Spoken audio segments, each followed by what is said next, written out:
We are gathering.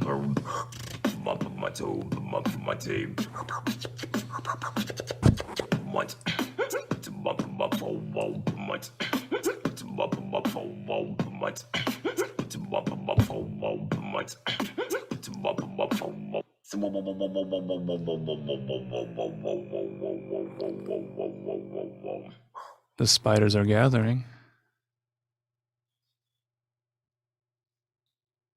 Hello, hello. Hello, hello. I see Gabriel's here. Gabriel, say hello. Hello, everybody. Hello, hello. Hello, hello. I'm a Benny Gesserit. Hello. You probably can't see me behind this veil, but you know it's me. Rachel's here. Hello, Rachel. Hello. And Kris is new with us tonight. Kris, introduce yourself. Hey, everyone. And Jim, of course. Hey, guys. That's hot. Yeah, Hey, we're guys. here tonight to talk about Dune. Have you guys seen Dune? I've got a copy of Dune if you haven't seen it. Have you seen Dune? Oh, yeah. This is with William Hurt. Yeah, Frank Herbert's Dune with William Hurt. Academy Award winner William Hurt stars in this 4-hour epic presentation of Frank Herbert's visionary masterpiece of galaxy-spanning intrigue and adventure. From Artisan Entertainment. 265 minutes. Would you sit through a 265-minute Dune film? Yes. Yes, Absolutely. Yeah. Yes, Absolutely. I would. Without a doubt. especially if it's Jodorowsky's. Yes, yes. The one that Would you was never sit made. through a how long is this movie? 2 hours and 35 minutes. And we're going to start with spoilers right away. It's 66% of the book in 2.5 hours? Yeah. Depends. I feel like 66 was being kind. It might be slightly under that as well. I'm going to end the screen share here. Here we go. I'm still a Bene Gesserit. So are there any mothers of the morning with us tonight? What did we call them, Kris? The Hermetic Order of the Golden Moms. So the Bene Gesserit sisterhood, quite clearly referencing the Jesuits, but also there are connections to the Hermetic Order of the Golden Moms and Argentum Astrum. Is that it? Yes. So how does that connect? Kris found some very interesting synchromistic connections that I don't think Yes. anyone else has heard. Yeah. Let me start out with saying the synchromistic way that I stumbled upon this when I watched the 2021 Dunk film. Yep. We're We're gonna dunk on that movie, definitely. I made the joke, and I think the first person I mentioned it to was Rachel. I said it's the Hermetic Order of the Golden Moms. I wasn't taking it seriously at the time. I, was just kind of making a joke, and thanks to Alan and all his meme wizardry that he does, I was like, I gotta make a meme of this. So I just did a simple Google search, Hermetic Order of the Golden Dawn, went to Google Images. Within the first couple rows, I saw this image. And I'm going to share the image right now to the Weaving Spiders Telegram so everyone can see. So you have an image of women in the Hermetic Order of the Golden Dawn. Yes. And some of these women are the wives of male members of the Hermetic Order of the Golden Dawn. And there's a specific member who has a name. Yes, I will get to it right now. I just shared it to the Telegram group if Perfect. everyone wants to peek at it. And so the picture is one of the first pictures, like I said, that will pop up on Google if you just search for the Hermetic Order of the Golden Dawn. And her name is Maud Gonne. And it's spelled very similar to Modeep. The A and the O is just swapped, but her face looks a lot like the actor who plays Paul in the 2021 version, the one that just came out. Yes. Down to her haircut is short, and the way her hair parts are very similar. And she even is wearing a black lace dress, just like the Bene Gesserits wear in the new film. So I thought, oh, well, that's just odd. Like it's So Timothy Shalalmala Ding Dong here looks quite like this black and white photo of Maud, or yes, Muad, if you will. Paul himself chooses the name Muad'Dib. yes. And her last name is her last marital name after she got married is McBride, which has the letter for the deep part. So her name, you can actually spell out Modeep.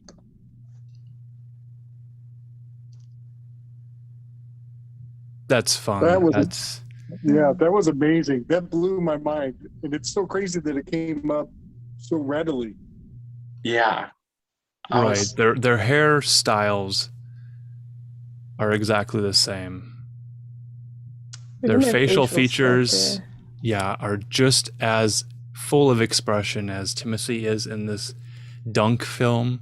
Dennis Villeneuve, how do you even say his name?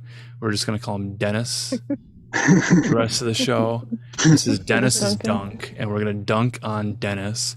We have other connections to Duncan. We have Duncan, Idaho, and there's an actress with the name Duncan as well, which is going to be quite controversial.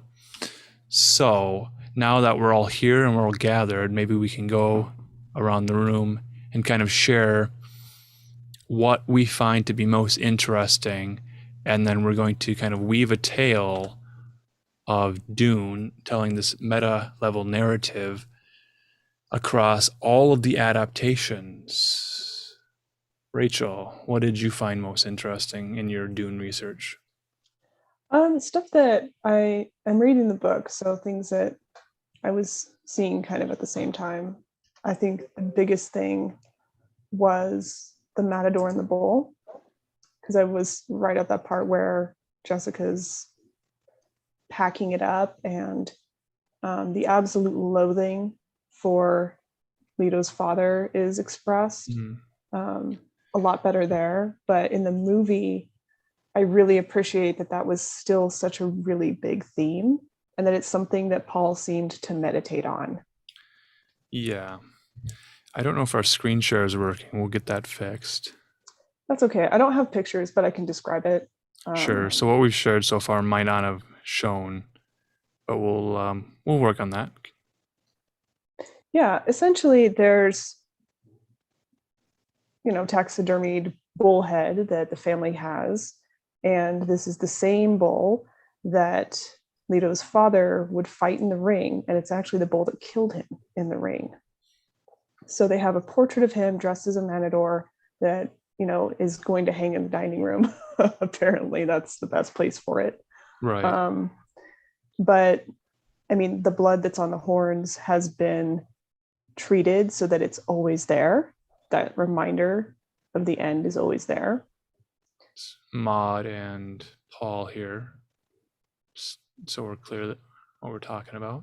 Yeah, and to kind of tell in that, since he just showed it, there is a book called Women of the Golden Dawn that I've seen when I did some research, a lot of your feminist groups seem to be looking at, and it talks about people like Maud in it.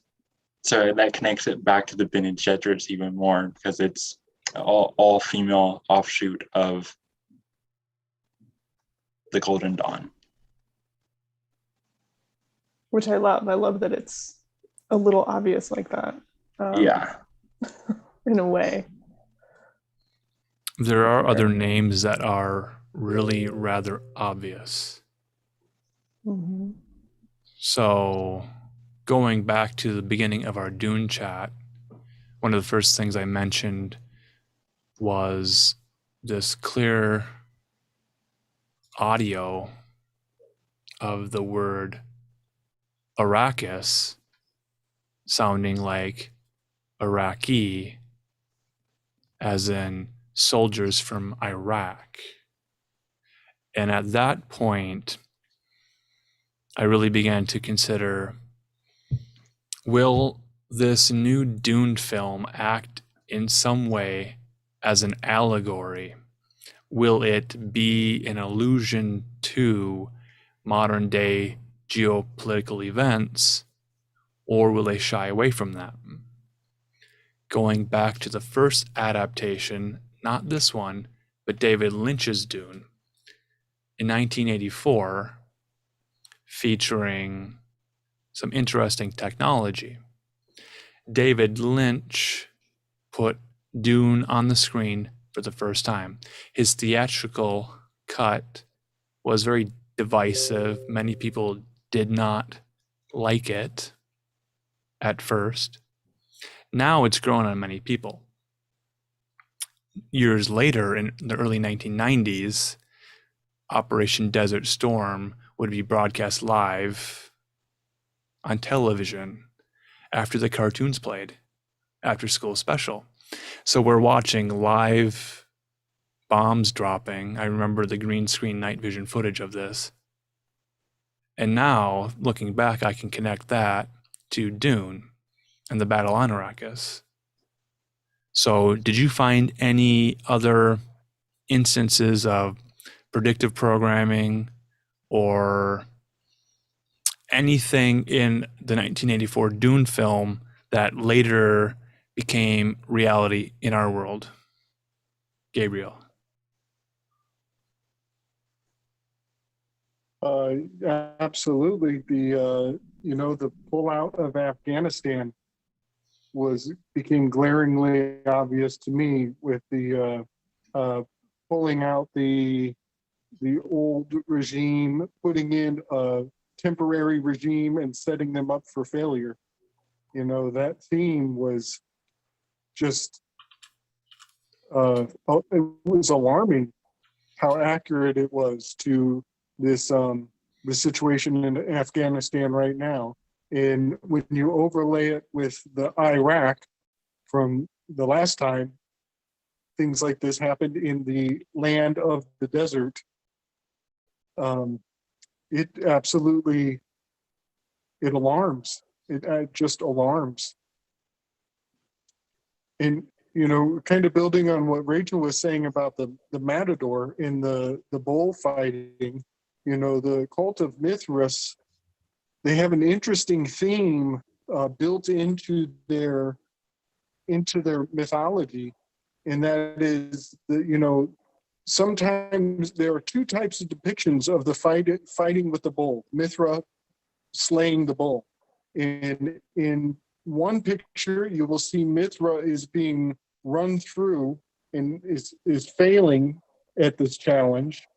And then almost on the other side of the same coin, you will see Mithra doing this heroic assault where he does a maneuver and he jumps on the bull and he kills the bull. So there's this bi-bull, this two-bull story is being told. And that theme is prevalent through the whole movie.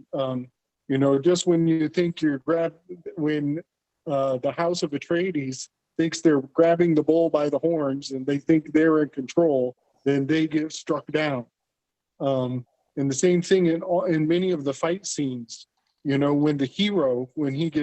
When the bad guys infiltrate and the hero gets taken out, he plays dead for a second, and the bad guys kind of storm past him. Well, then he rises up again and he attacks them from behind. And it's a double death. Sometimes it's the other way around. Sometimes they think they're winning and then they end up losing. Sometimes they think they're losing and they end up winning. Also the main character, his first kill. Oh, there we go. Mm-hmm. Yeah, his first kill was very much a bullfight. He had to generate enough aggression from his attacker that his attacker was just mindlessly charging. And that's how he was able to do that ducking maneuver and stick him in the back. Sorry about all the spoilers, everybody. But yeah, bullfighting was very predominant in all of in every martial possible way. Well, and if we're talking about, predictive programming and some of this stuff with Iraq, these are really old ideas. A lot of ideas around wealth and inheritance, the root of a lot of those fights started in the Age of Taurus. That's when a lot of that stuff, that groundwork was laid. Who gets what? When you die, possessions started being a thing. What's of value? That's a spice makes everything flow. So who has what? Who's in control of the resources? Yeah, let's talk about the timeline here. The movie begins telling us that they're in the year, 10,000 something, like 91. There's ones and there's nines. There's nines and there's ones. So we're thinking about nines and ones, 11s. So this is 8,000 years in our future. And the religions in this world of Dune are religions currently projected 8,000 years into the future. And they've syncretized further. An example of this is the Buddhism, this Zen Buddhism combined with like Sunnism. So there's a Zen Sunni religion in the books. Now, the Bene Gesserit are creators of religion. Paul calls it superstition. When they land on Arrakis and all of the worshipful, what's the word for pilgrims perhaps, are all in the holy city of Arrakeen on Arrakis, known as Dune. So the holy worshippers, these pilgrims, are all calling out to Paul as they see him approaching. And he's wondering, is this a superstition? He knows the Bene Gesserit have been working on the planet, creating a predictive programming situation of a prophecy. Sounds familiar.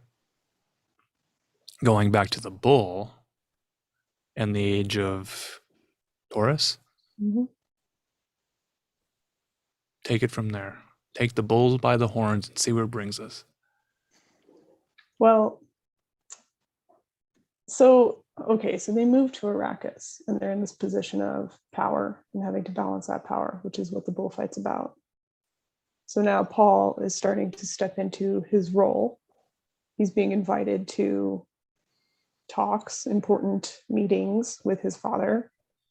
In the movie, you're starting to get the idea of what his power and his training is supposed to be as this role. But that's another topic that I wanted to get into, was not really emphasizing that much in this particular depiction. I don't think that they did Paul a lot of honor there.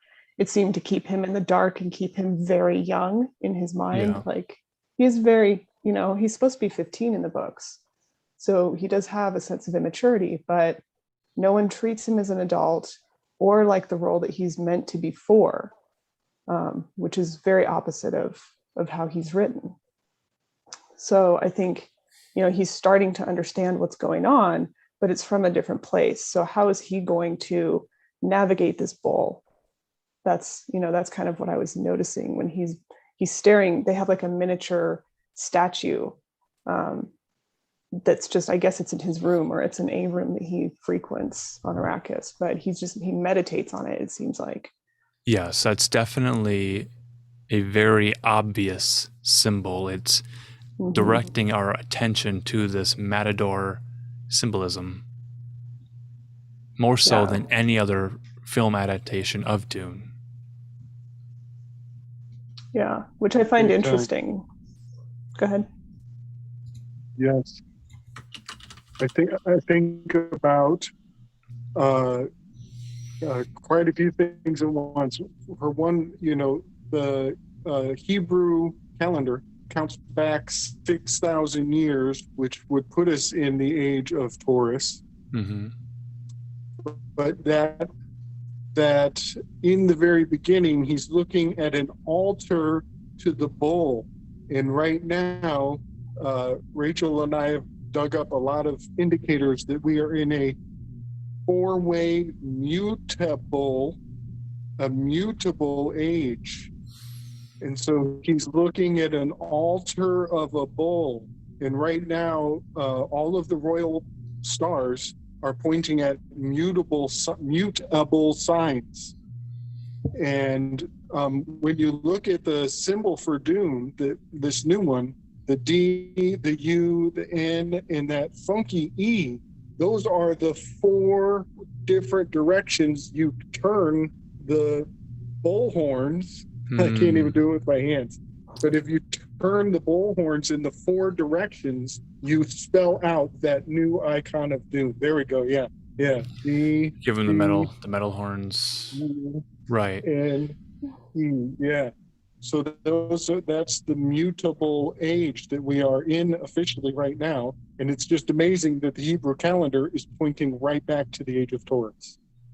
So you're But I- saying that they're creating a new temple, a new bull temple. Well, that's what it seems like, but actually, what we're talking about with the fixed stars is what I'm seeing reflected too, because Paul doesn't stick with the fixed way of being. He does become mutable, and he steps into what we're essentially able to step into.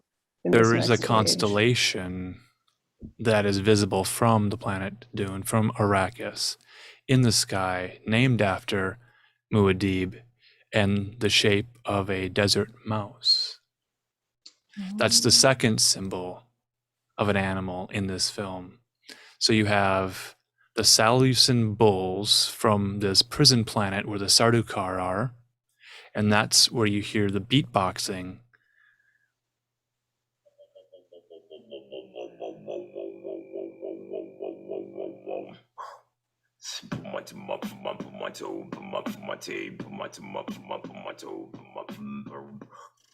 And that is probably the number one meme from this new film.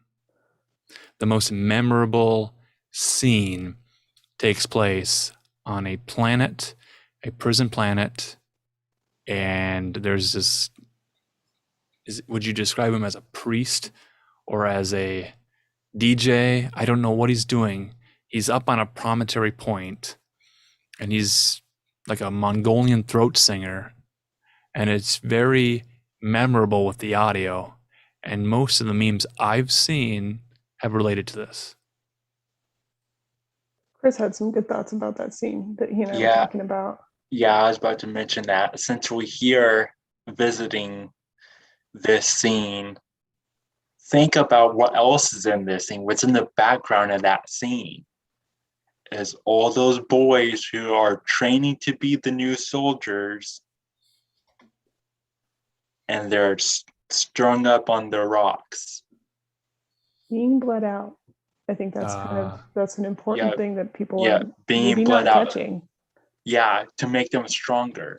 But look how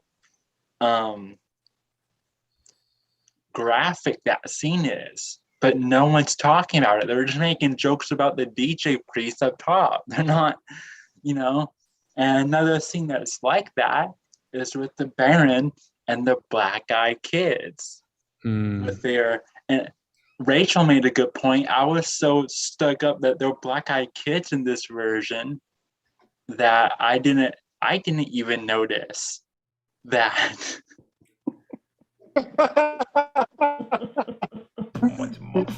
Yeah, don't worry about that. Yeah. I just close your eyes and listen to the music. There's a Peppy the Frog representing that DJ, and I don't know what sort of body part that's representing, but it's the imagine the smell. Wow. I don't know what's going on in that scene, but it sticks with me visually.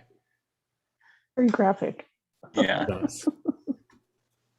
The Black Eyed Kids is another very graphic scene, and I was so stuck up on the fact that there are Black Eyed Kids, which is creepy, especially if you know the lore of Black Eyed Kids. Mm-hmm. When we first go to Getty Prime to see the Harkonnens, there's a sense of mystery, and there's a fog, a steam. Is it a sauna? Not quite sure. But these children, these bald children with black eyes, are gathered around. In clear garbs that Rachel pointed out, that it's clear garbs. So they're virtually naked in that scene. And they're taking care of the Baron, which is something I pointed out while watching the Lynch version, Baron as in Baron mother. Yes, yes, that's a fun wordplay where the Baron Harkonnen, Vladimir, almost this sort of Russian despot, pedophilic, sort of caviar and cigars kind of guy who's collecting all this wealth and just becomes fatter and fatter and fatter. And it's his sexual appetite that is probably the most disgusting aspect about him. HBO Max premieres Dune. They've also premiered Game of Thrones in the past. Now, Dune could be rated R. It could be an 18 plus mature program. Dennis wants to make sure that young children could see this film, so he kept it to a PG-13 rating, with the children being a more sinister aspect that would quite easily move the rating to R, certainly. So there was decisions made to keep this film much more family friendly, even though they want to describe it as a Star Wars for adults. The source material is not something that children are going to want to wrestle with at all. No, and it honestly reflects a lot of what we see in, I'm not sure how to phrase it, some of these higher circles when we discuss their odd appetites, is that it's made to appear very family friendly. It's so subtle. This exact same thing is reflected in their choice. You know, rather than having it out in the open or having conversation about it, it's very subtle, which is this spider is true to out life. in the open. Yeah, that spider's very open. Wide open. Yeah. Yeah. What do you think that's for? Well, let's look at it and just imagine the uses that the Baron could abuse this spider. Certainly. Mm-hmm. This is about as graphic as the movie gets. And it's such an odd way to do that, because I've not even heard or seen any mention of anything like this. It looks like latex too. Mm-hmm. Mm-hmm. It's got the Good fingers. point. It's subservient. It's like a gimp. Mm-hmm. Yeah. It seems to be a chimera creature bred specifically to serve as a place to put a thing for pleasure. Well, and it's so awkward too, because it's just there Yeah. when they're about to have an important conversation. It's like someone started a Zoom call in their bedroom. Oh, whoops. And has an afternoon job, but didn't close their drawers and left things on the counter that are very embarrassing. There is a Bad Dragon version of Shai Hulud the Worm. And if you don't know what Bad Dragon is, don't search for it. It's very much in line with this spider toy. And I think we'll move on to something a little more pleasant. Well, it's interesting. That's the only way that they say anything about the Harkonnen, if at all, because the only thing mentioned about the Harkonnen is that they're brutal, but they don't do very much to introduce the characters. I didn't know who was who for the longest time. I'm like, no names, don't recall hearing any. And there weren't very many signs of how quote unquote brutal they were. You just get this idea of the Sardaukar being really barbaric, really. I mean, Duncan, Idaho describes them as demons. The Ooh. Sardaukar fight like demons. well, they are on a prison planet, and I can. Is this spider a summoned demon? Some kind of a succubus? Mew Mew Mew in the chat suggested that the spider might be Dr. Huey's wife. Is that Mew Mew Meow from the meme creator? Snap. We have a Oh, internet celebrity joining us snap. tonight. Possibly. I'm not looking at the chat right now. There's so much information we're sharing here. That's a good point, though. That Yeah. makes. That is a great point. That's why they're the bull. They're taking her apart like a doll. Mm. Yeah. Yeah. Mhm. Or at least they used parts of her body after they killed her, maybe. Maybe it's some type of like reanimation type of thing. Well, or if you think about the worm creature in, the 84 Dune, that's so on spice that it morphs the human figure. I Right. think that was something Right. implied. I don't know where I heard that. Was that, did you guys pick up on that or hear that? But From one of the originals, from the original movie, that was laid out pretty obvious. I haven't read the book yet. I haven't Wow, made it that that is far. creepy. So spider is very much like kind of a Germanic. Its name is very telling. It means look there. Spy is to look, and there is there.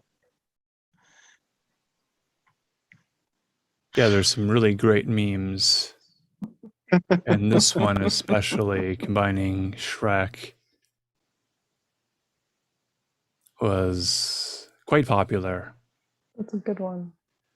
My Viral favorite Oh, is shit. the Guy Fieri dinner drive-ins and dunks one. That one was pretty good. Yeah, let's take this full screen here.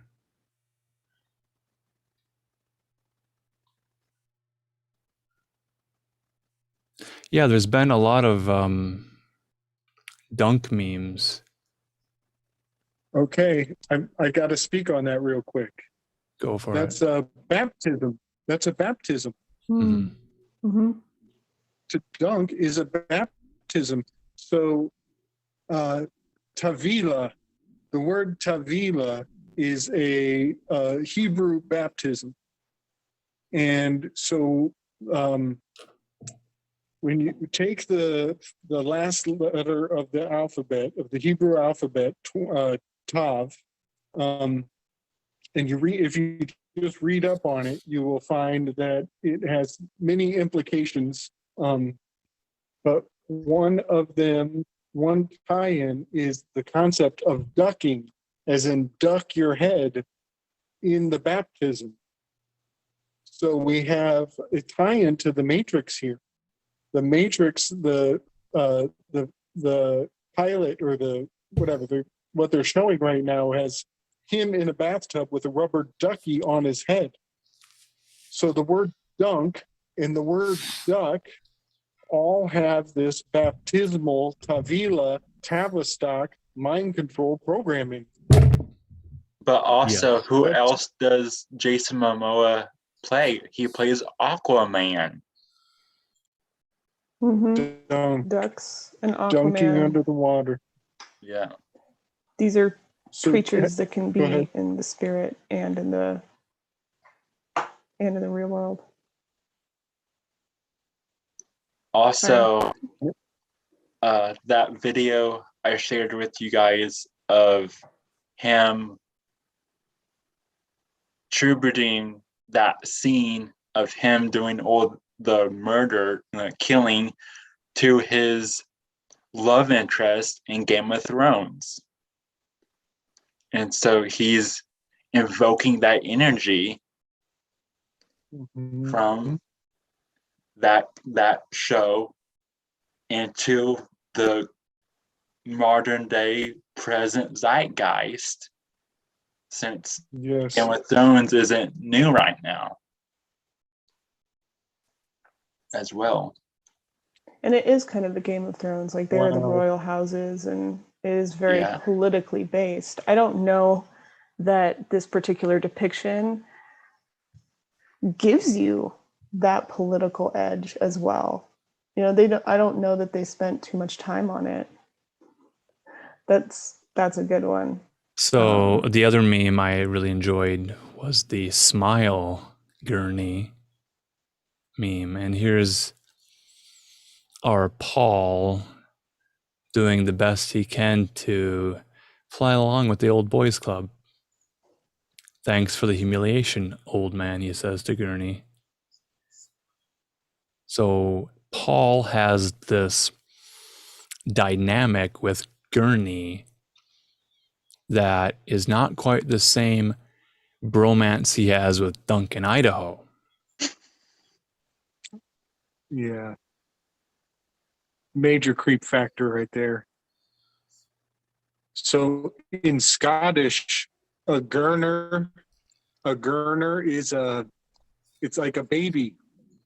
It's a pet name for a baby. And also we know a gurney is where you carry people out when they're injured. And what sound do people make when they're injured? A They're bagpipe sound. gurning. There's a bagpipe sound that connects the Atreides We're gonna get into the to, bagpipes. yeah. Address that.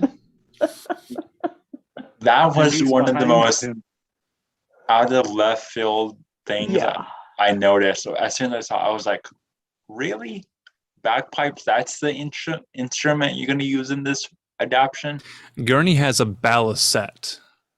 We never see the balisette, but when they arrive, there is a bagpipe that plays. And you were talking about Gurney and Celtic culture. We were connecting some of these ideas to like Mists of Avalon and Arthurian legend, feudalism and castles on Caladan, which is a green and verdant planet, a lot like the British Isles and Scotland, Wales, and that Isle of Man general area, with a British imperial power, connecting the Atreides family to this Eastern, no, well, like Western, Caucasian, European. Without saying it, they show us bagpipes, and then we're like, we get it. This is Dennis telling us imperialism bad. Mm-hmm. Right. And even I was watching the interview with Frank Herbert, and he did mean to take this story very Arthurian in his legend, in his hero with Paul. Or Which to is- connect Maud, the Hermetic Golden Dawn lady, back to all this. Her maiden name is Gone or Gone. I don't know which way you pronounced it exactly. Gon. Gonne. But if you say her full name together, Morgan, it sounds like Morgana. Well, here's something that's interesting about that. So even though he's playing on all these Northern myths, Hermeticism is still very based in Middle Eastern thought. Based Hermeticism. Mm-hmm.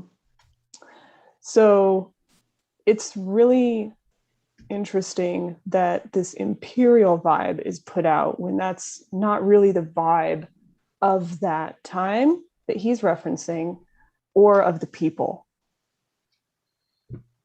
But that's the vibe that he's putting out. And really the Atreides are there to be different than the Harkonnens. The Harkonnens are the ones who do embody kind of that imperialistic brutality that we do see in Britain. Like even ancient stories, the British are insanely brutal to each other. David Lynch had all of his Harkonnens dye their hair this crazy clown color orange. Now, that might lead us to an orange man bad meme, and it might make us wonder why David Lynch wanted to present these white men, the barons. Vladimir is more of a Russian name, it seems, but David Lynch portrays them with not a natural red hair color, but an orange clown colored hair, and contrasts them with green rooms. Mm-hmm.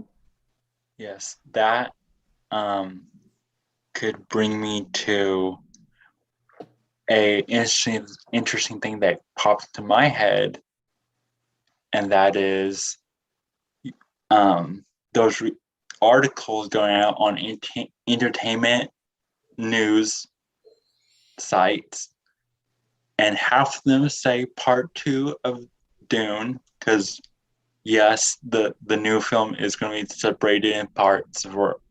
The title sequence on the first film says Dune Part 1. So that's Yes. a big clue letting us know that this is just a small part of the story stretched thinly across 2.5 hours to build a franchise to rival Star Wars and Lord of the Rings.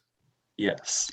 And so half the articles are saying in part 2, Chani will be a co-protagonist with Paul, which makes sense if you've read the first book or seen even the Lynch version. But the other half of the articles are saying that Chani will replace Paul as the protagonist altogether.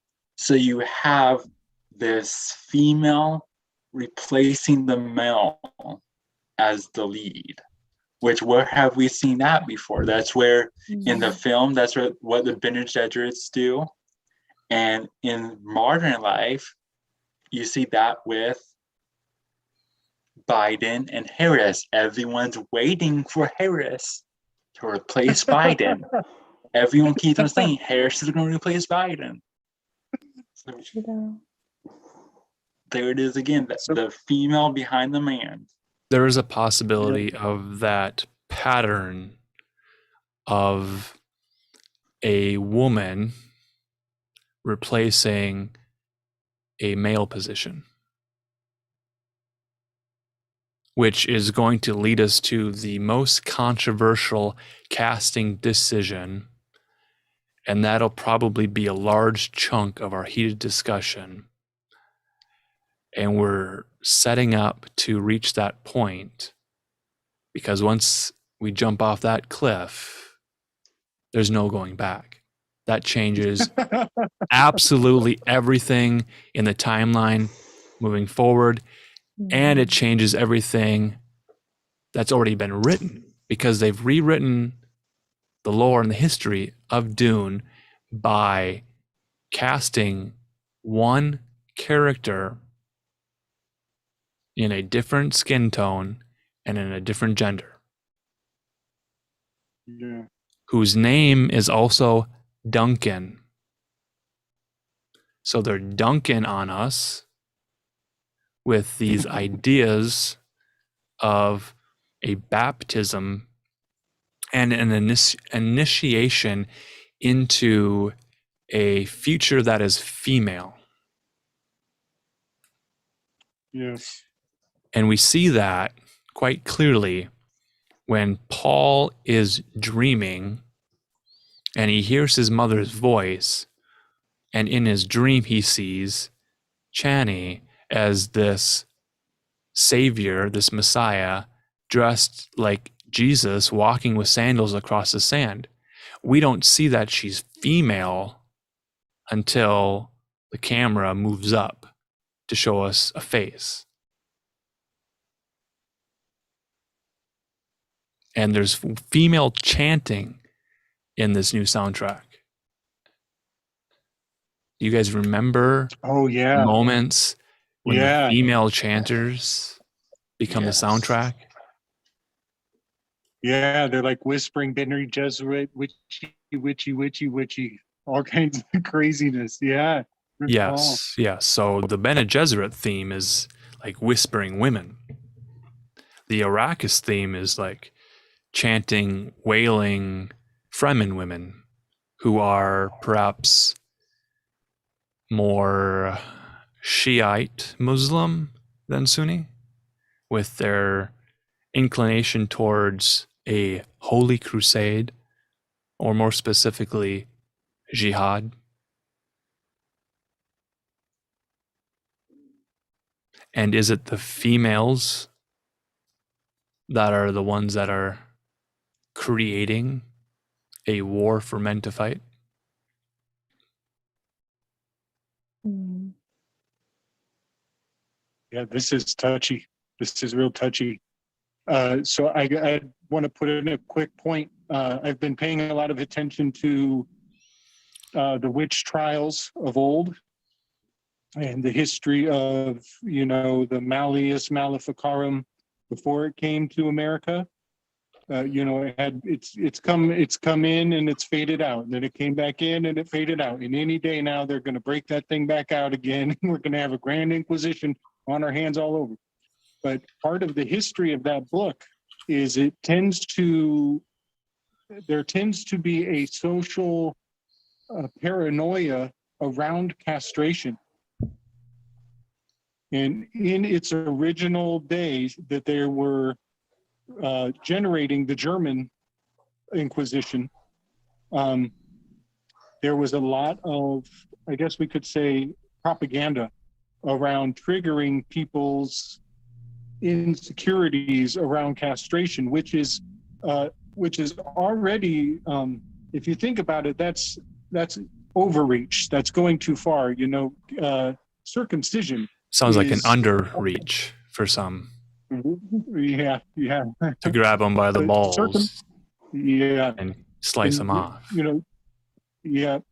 So the fact that circumcision has already happened for anybody, for many Judeo conversations, Right. taking it to another next logical step of, they might castrate you now, is just playing on your primordial birth trauma.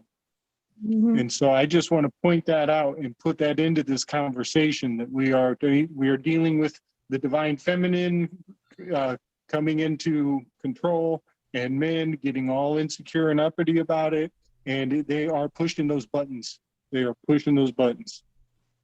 Castration was on the mind of Jodorowsky when he was creating his treatment for his version of Dune, wanting to castrate, was it the Duke Atreides, Paul's father? Yes. Okay. So Paul's father, the Duke Atreides, his father was a bullfighter, fought the Salusan bulls from that prison planet where the Sardaukar are. And there's an estoc, or an estoc, which is a matador sword. It's this flat blade with a curved tip, also known as a rapier. It's the tip of the sword used to kill the bull. All of this talk of the bull and Mithraism connects us to the Pteroctony, a modern name given to the central cult reliefs of the Roman mythaic mysteries. There are relief artwork in this new Dune movie. In these old versions from the Mithras cult temples, the imagery depicts Mithras killing a bull, hence the name Tauroctony after the Greek word tauroktonos. A tauroktony is distinct from the sacrifice of a bull in ancient Rome called a taurobolium. The taurobolium was mainly part of the unrelated cult of Cybele or Cybele. The bull that Mithra kills is his ego, which is the aim of all followers of Mithra. The lower self or ego, this is nafs amar in Sufism, is symbolized by a bull or cow, which must be sacrificed in order that the spirit may come to life by Sohravardi in his treatise on reality of love, and by Maulana in Masnavi and Quran 267. That's a lot of information connecting a lot of different ideas. Let's continue with the relief images that are on display. In Dune, we see the bullfighting scene in a cemetery on Caladan when Paul speaks to his father about why they're leaving to go to Arrakis, the desert planet, from a misty graveyard where it's about to rain. It's a very sad scene, remembering his grandfather, who was killed by a bull. And then that bull in turn was killed, was decapitated, and they preserved that head. That head hangs on the walls in the Atreides home. They pack the head into a chest, a casket, a box, perhaps like the Ark of the Covenant, some sort of vessel to carry that with them to their new planet. Well, here's something that's coming to me while we're talking about this. So I actually like that they take that as that reminder of what happens in that exchange, killing the ego, not living that pattern out, because that's essentially the conversation that the Duke has with Paul in that graveyard is, do not be like your grandfather. We're not doing this. And so Tarvos is the bull that dies and rises again. It's more of a natural process, which is more true to Northern myth and belief. It's not something that, I think it's interesting. There are so many traditions on kill the ego, and there's certainly a time and a place for killing the ego. But I think nowadays we're looking at transforming the ego and working with it. And that's what you do in natural process. The Duke's talking about desert power. That's not killing the ego. That's not killing the bull. That's working with the bull. That's desert power, because the bull is Taurus. The bull is all those natural processes. He's understanding where the spice comes from, what the people do. It's gets into those really deep things on that end. That's just what I was saying. And Kris and I were talking about Caladan sounding like Paladin. Yeah. Which is more of a holy knight Nice. that protects. Which will lead me into something else I noticed. And that's the ship that arises out of the water as they leave Caladan. Like a pilot or a pirate ship, or this meme that people are losing their minds over. Are you seeing what I'm seeing? Oh snap! Is that the same actor? It Yep. is the same actor from a Star Wars I missed film. So in this sad cemetery scene, the Duke is speaking to his son to say, well, I had dreams too. I wanted to be a pilot. In a previous film role, this same actor plays a Rogue One pilot piloting Maverick. a ship in Star Wars. Wow. And people are losing their mind over this detail. Maybe they'll lose their mind over some of the details we're sharing tonight if they want to go to that level. This is Star Wars for adults level meme here. I noticed he was a pilot in a Star Wars movie, and I noticed in this new Dune movie the emphasis on Duke wanting to be a pilot. They're setting That Paul could be up in this not wanting his power thing, which may or I don't know how Arthurian that is, but That seems to be a theme in at least one other Arthurian depiction I remember watching that was not that great. What's a paladin? It's a holy knight. It's a holy knight, a high warrior. Mm-hmm. But going back to that, What's a paladin?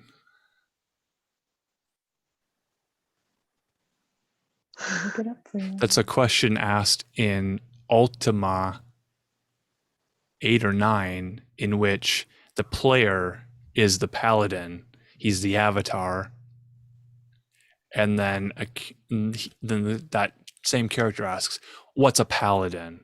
Kind of as a betrayal to the fans who know all along what a paladin is, really dumbing it down.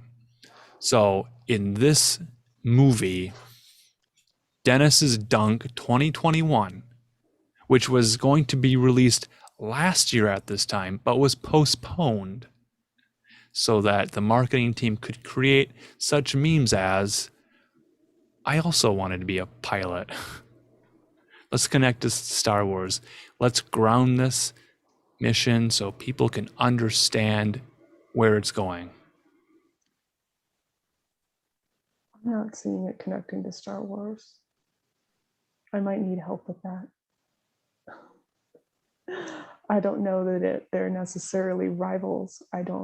It's a completely different universe, and you're either in the universe or you are not. well, that could be that meme. That's just an opinion. That meme of him saying he wanted to be a pilot in another life, and then them making that connection, that can be considered an Easter egg, right? Right. So, Yep. and everyone, we're all about Easter eggs in movies now. You're not a good movie as long as if you don't have good Easter eggs, pointing out other films, other properties, the book you're based on or whatnot. Well, to weave it.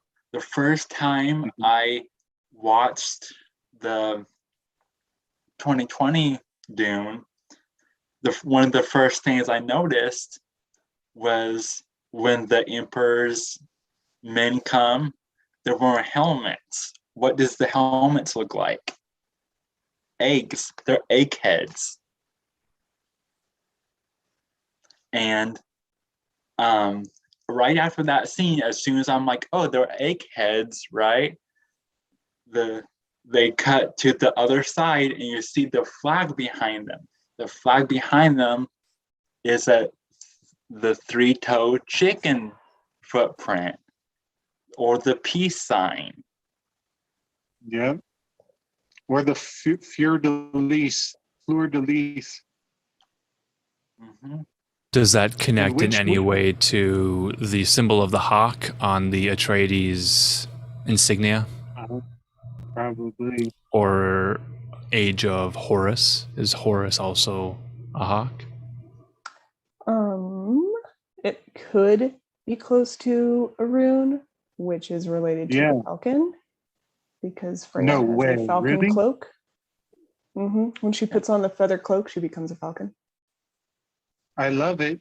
So Krista said in the chat, she brought up, the Age of Horus. And we keep talking about Taurus. And I think and Horus is a hawk, right? Mm-hmm. Interesting. So Kris, going back were you to gonna, yeah. What were you going to say about the ship and the pilot? Yeah, so they're on Kaladin. It rises Paladin. You have that ship that rises when they leave out of the water. Now, that stuck out to my mind because back in July, there was that UFO, USO disclosure the government did, right? Back in July of this year. And there's a lot of pop culture people don't really realize this. They don't dig deep, but a lot of your USO, UFO type of cases and a lot of your witnesses will report UFOs and USOs coming in or out of water. in one of the videos the government released, whether it's real or not, this is not for this discussion, but is what they're trying to feed us. And that is, there was a Navy crew outside of the California coast, and they filmed a small USO entering the water. Flash forward a few months, and they released Dune, and they have that huge scene of them leaving with that imagery, right? Yep.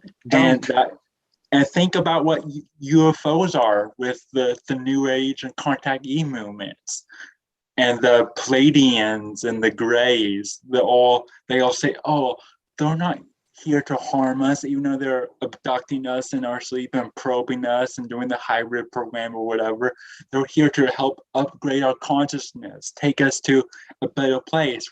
I'm sure we all seen that meme of that person holding the sign, please come and take me, to the Greys and everything.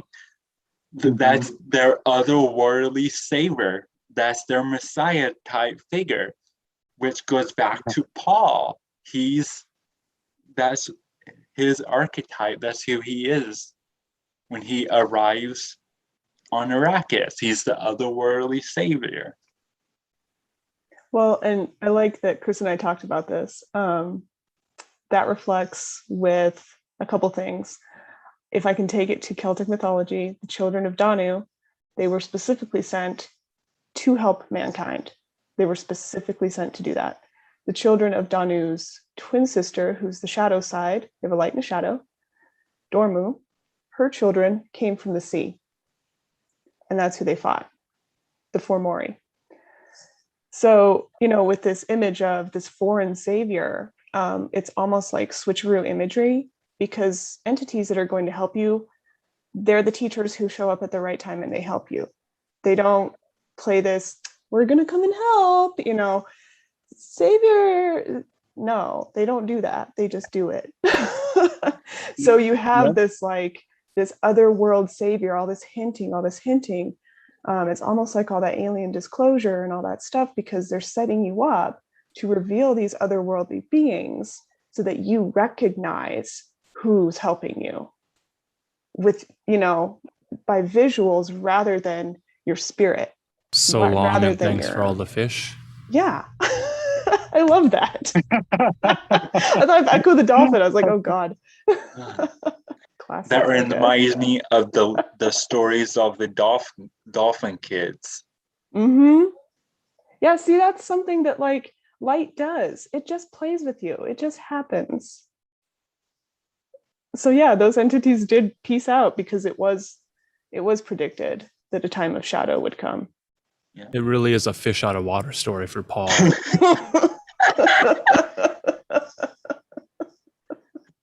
He's just flapping around. On some level, there are these really simple, straightforward inspirations. And the most obvious one for me when I was looking into this was the name of the emperor, Shaddam. What does Shaddam sound like? Saddam. Or Sodom. Sodom, Saddam Hussein. like Saddam Hussein. Mm-hmm. Yeah.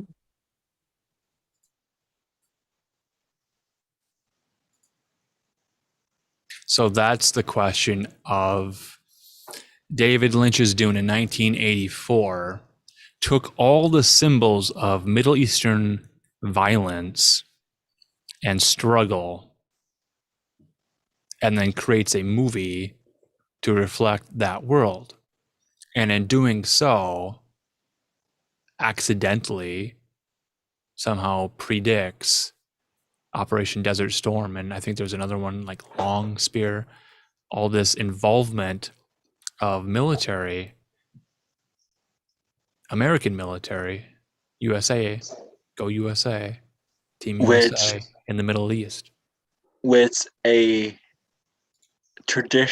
one of the traditional names for a spear, a type of spear in the Philippines, is a Kris knife. So that's a very important symbol in this film. We see it again and again. This blade, this knife. We see it in dreams and visions. We see it pulled on the Lady Jessica when she chooses her new helper, her new handmaiden.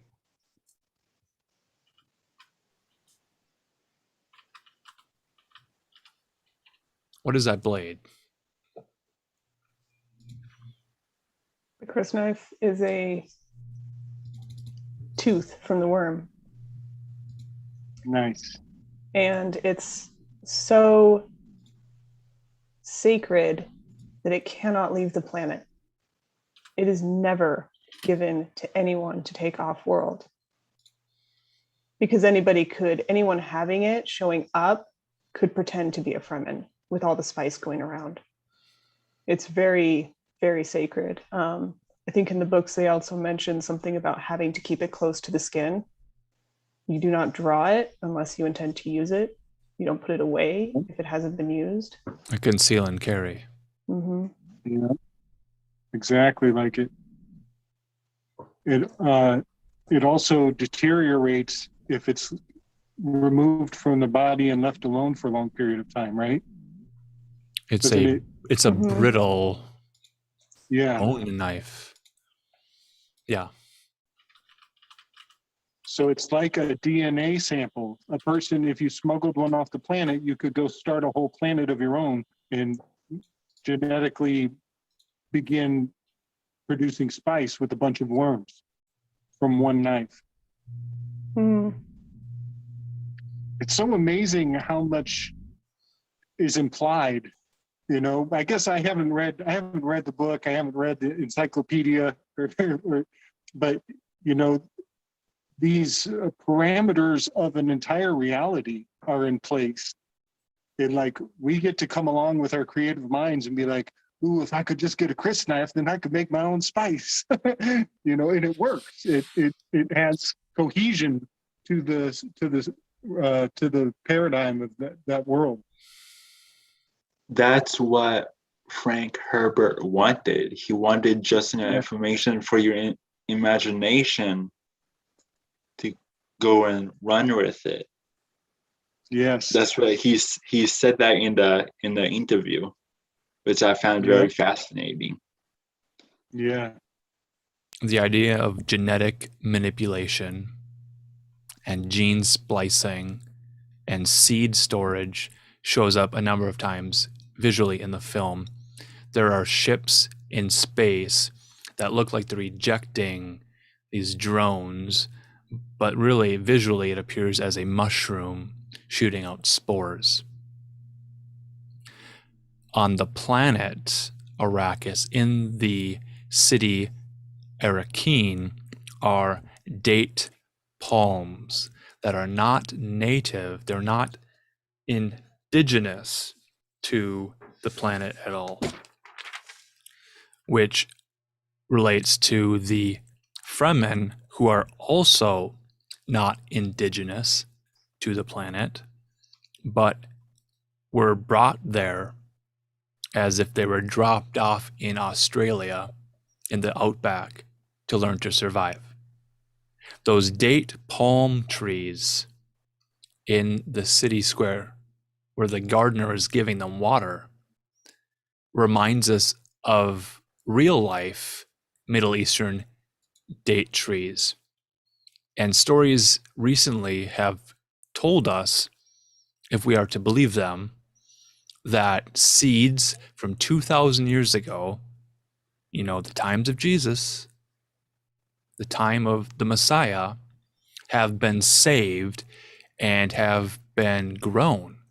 So there's a group of people claiming that they have 2,000-year-old date palm seeds that they've grown and are now bearing fruit in the Middle East.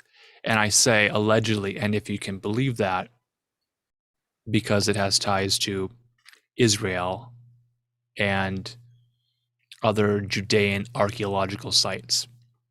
And there's a number of different stories, and maybe they're talking about different trees.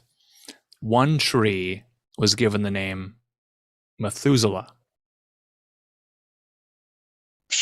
And Methuselah lived 969 years or so, according to the King James Version of the Bible. The longest lived character of them all. There was a tree in Dune in the dining room. Bonsai. What is that about? Yeah, brother, that's right. In that morning when they're having breakfast, and she tells him to make me give you the water, and they have their psychic duel. So Paul being like a cupbearer in the scene with his mother, That being, just being it's like- forced into providing water for his mother. I noted that twice in the film, Lady Jessica tells Paul to put your clothes on, get dressed. So Lady Jessica is a very central role and a very special role because Frank Herbert was very much inspired by his real life wife, who he called affectionately his White Witch, who created all the good, positive magic in his life. And he put all of that energy into creating the character of Lady Jessica, the mother of Paul. There's a quote that I saved from some anonymous user talking about that, which I'll dig up in a moment here. Cupbearer Paul. Is that reaching too far? I don't think so. No. I dig it. Yeah. I really dig it. Yeah. So that scene and the tent scene you're referencing, where he also gives his mother liquid to drink, the recycled liquid from their bodies, are two scenes of a handful of scenes of them together where I got this really weird incest overtone Yeah, with man. Paul Should and we- Jessica. Yeah. The- Should we break the- out the casserole, Alan? We're getting there. We're getting there. I want to read this quote from an anonymous user on an anonymous message board who was describing Jessica. He says, or they anonymously says, I think the true spite comes from the disrespect to Frank's work itself. Jessica, her entire attitude, personality, calm demeanor. In the movie, she's not very calm, is she? Crying often. Her undying love for her family and even her penchant for predicting was wholly modeled after Herbert's wife. The Bene Gesserit are even referred to as witches frequently simply because he always referred to his wife as his White Witch, the most consistent source of good magic in his life and the very muse that drove him forward in all aspects of his life. By them saying Jessica wasn't good enough as a female character and needs to be rewritten to be better, that's no different than saying Herbert's own wife wasn't good enough as a woman. There's an element of respecting the source material when adapting to the screen. And this is where we can start a fire under our seats and get really hot-headed about a casting decision which, in my mind, completely disrespects Frank Herbert and his intention for the planet ecologist Leet Keynes, who is the central character in this first story. Leet Keynes is embedded with the Fremen. He's the ecologist. He knows about the planet. He keeps an eye on the planet for Shaddam, the Emperor. Now, there's an element of intrigue here where the Fremen don't know that he's talking to the Emperor, so they trust him. Mm-hmm. When Dr. Keynes meets with the Atreides family for the first time, there's an interesting dynamic at play. And this is where we need to spoil the casting decision. This white male, who is revealed later to be the father of Chani, has been cast as a black woman in the new Dune film. The focus here is on a gender swap. This is important for many reasons. The most important one may be the fact that when Paul's father, the Duke, dies, as we are led to accept early in the film, in the scene in the graveyard where he's talking about the grandfather and how he wanted to be a bullfighter, and the Duke Atreides wanted to be a pilot of an X-wing or something, and then the son is the only son and the heir to the throne of the Atreides kingdom, of this fiefdom that exists. Paul himself doesn't want to accept that his father's going to die, and yet he does. Chani, the Fremen, daughter of Leet Keynes, has to accept that her father has died. And this is what bonds these two characters together, the death of their father.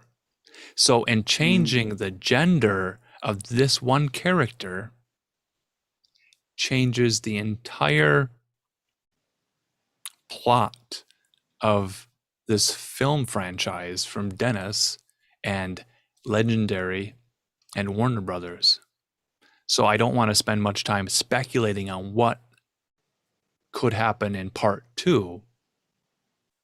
But are you guys beginning to feel a sense of anger at this change at all?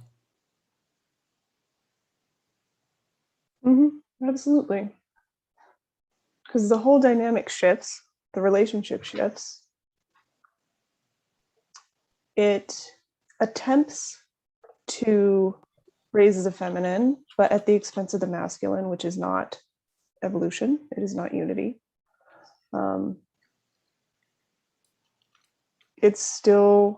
It plays along old paradigms.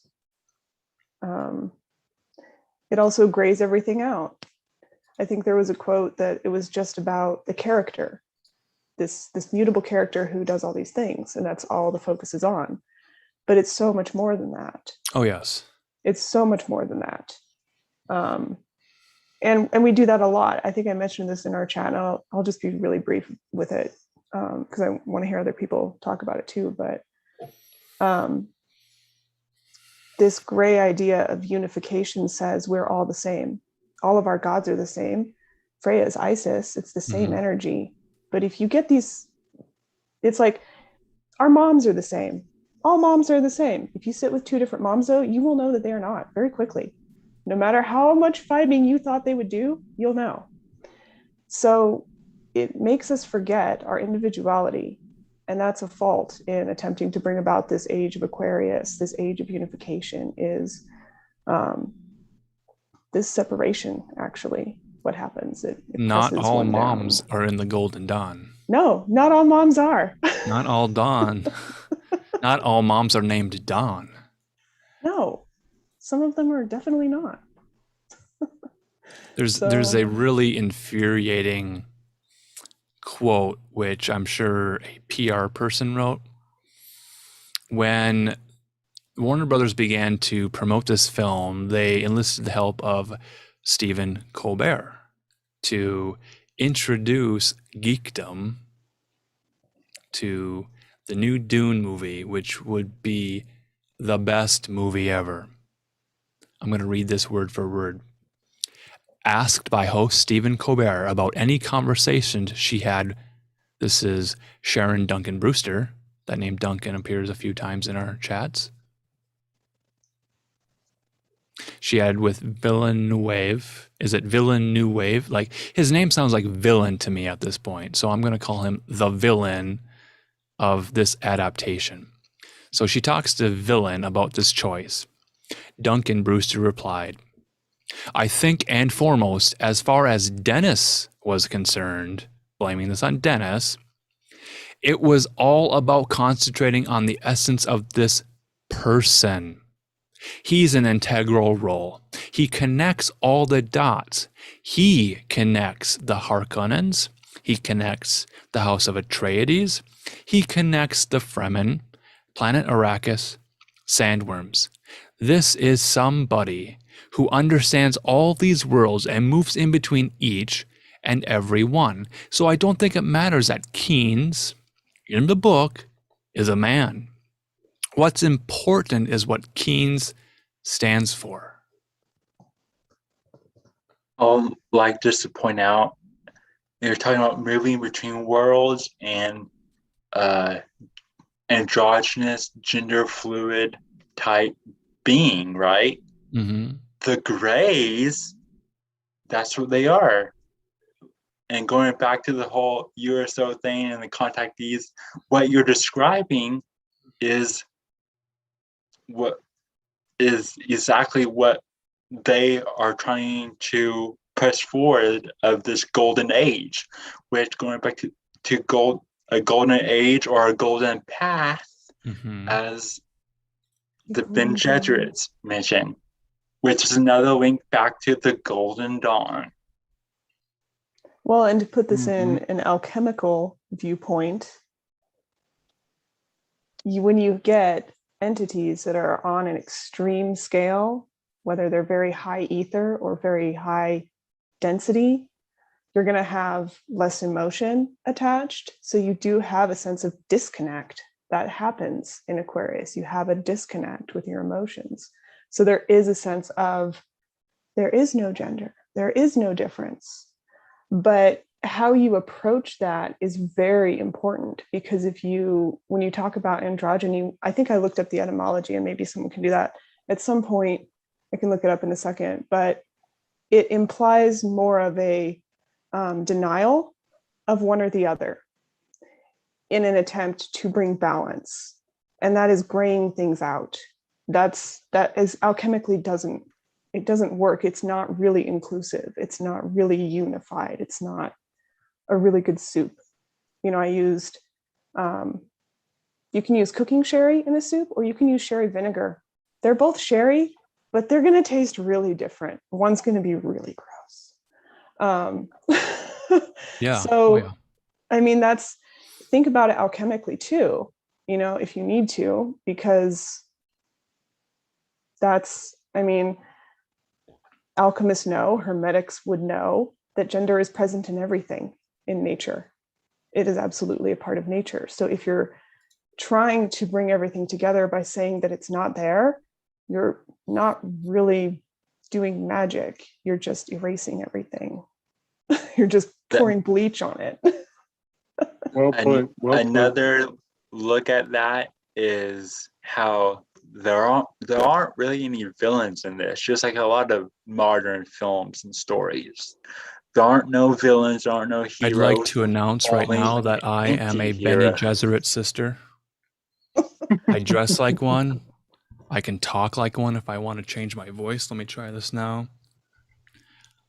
I'm a Bene Gesserit sister. So now I've declared it, and it is so. It is as you say. There are no heroes, there are no villains, there are only anti-heroes. Look how many films and stories now are just anti-heroes. That there's that gray area going back to grays. Yes. Yes, Kris, you're absolutely right. I see that big time. The lack of a antagonist, of a clear antagonist, which to me lends a lot to this pandemic thing with, an invisible threat. If there's nobody to put your blame on, then you're gonna project your insecurities onto these perfect screens everybody's wearing on their face. What was that, Rachel? I didn't see that very well.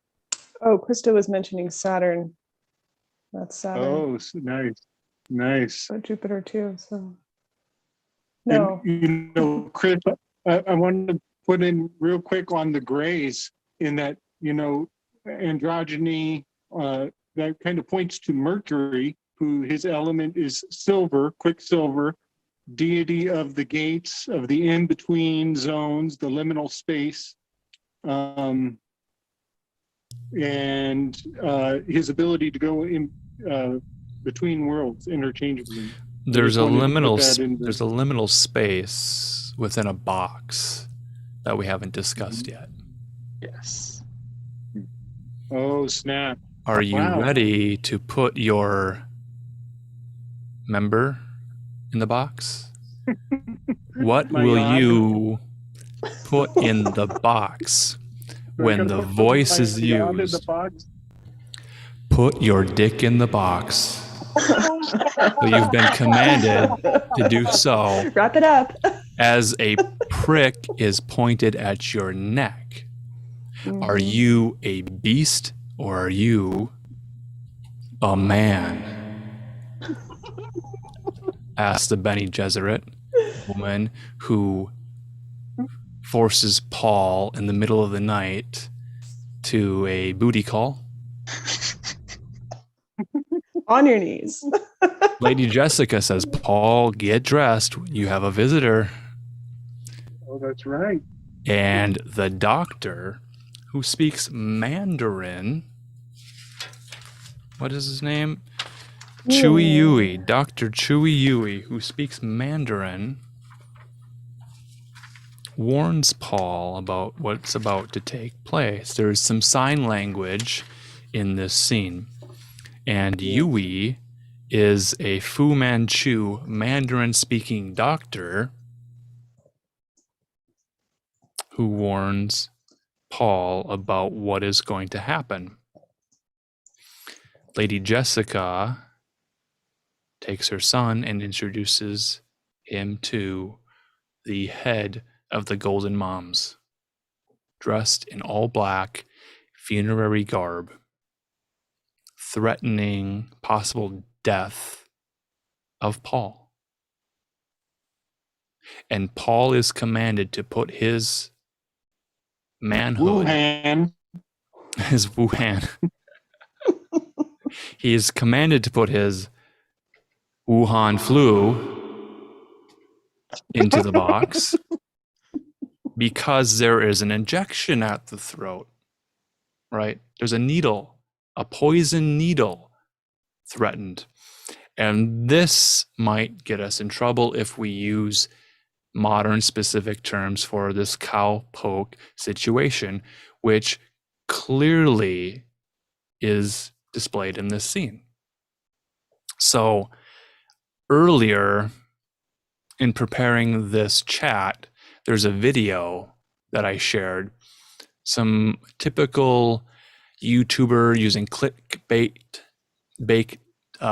titles suggesting that David Lynch's 1984 Dune is very relevant today, suggesting that the Gom Jab Bar, says Windhammer in chat, yes, that Gom Jab Bar is the poison needle at the throat of Paul, who puts his masculinity into the box to determine if it can withstand the trial that the sisters, the leader of the Golden Moms, puts him into. This torture, sadistic boxed chamber. She brings the heat. And this is the test. Are you a man or are you an animal? And the question becomes relevant today when we ask, are you cattle accepting a cow poke repeatedly as many times as it is offered to you? Do you accept that offer? Paul is put into an impossible situation with a Schrodinger's box in which he has to put his member to determine whether or not he is boy or man. There are other instances in the film when Paul feels that tingling sensation which might suggest manhood is awakening. And due to the situation in which he is a homeschooled student, distance learning, using computer technology to watch video presentations, Where's the window? the only female he Oh has my any God. face-to-face interaction with is his mother. So when I tell you Paul has a bromance with Duncan Idaho and hugs Duncan Idaho and squeezes Duncan Idaho and really loves Duncan Idaho, and there's more chemistry between Paul showing affection towards Duncan Idaho than maybe even his mother, but yet people would argue that point and say that there's a connection, maybe an Oedipal feeling of awakening desire in a young Paul whose only female outlet is his golden mom, who is a concubine, who is a MILF, who is the footsie lady in Dr. Sleep. And that's what people are really latching on to, is this character with freckles, this MILF character who wants Paul's fluids. She wants him to give her water. And You lead see it? her How do in you a see it? dance across the desert. Oh, yes. Paul dances with himself alongside his mother towards the end of this part one. Right after they change clothes, Steel glances at each other. Exactly. Many people were upset that there was not more skin shown when the Lady Jessica, the concubine of Duke Atreides, doesn't reveal more skin. Like her body is anybody's business. I mean, I don't think, gosh, correct me if I'm wrong and please forgive me for my sarcasm, Man, but wasn't there enough geisha hinting? Like that is not the name of the game? Yes, but Rachel, if we watch this on the IMAX screen and we can see the naked back of Lady Jessica, So we could connect big. the freckles like stars and find the Muad'Dib mess all over the back of his mother. Just put Newt up. Is The she supposed to be pornographic possibilities are endless here. And just imagine the 4K resolution scenes that will emerge on tube sites. So based. Totally. I mean, I can't wait to play that's the- that back. That was brilliant. that's the big question in this PG-13 rated film. What is going on sexually, if anything at all? Yeah, I thought I was crazy through the majority of the movie, sensing that until the longing, stealing glances, gazes that they both take at each other. I go, okay, this isn't just me. They're purposely doing this. Well, heaven forbid we use a medium like film to imply any sort of, I don't know, mature handling of such a thing. Her name is Rebecca Ferguson. Come on. Mm. The Rebecca Ferguson Right. freckle fetish D makes a good point. Geisha are fans competing be against the something foot else. fetish fans for creepiest comments in many threads. the companion theme in Firefly.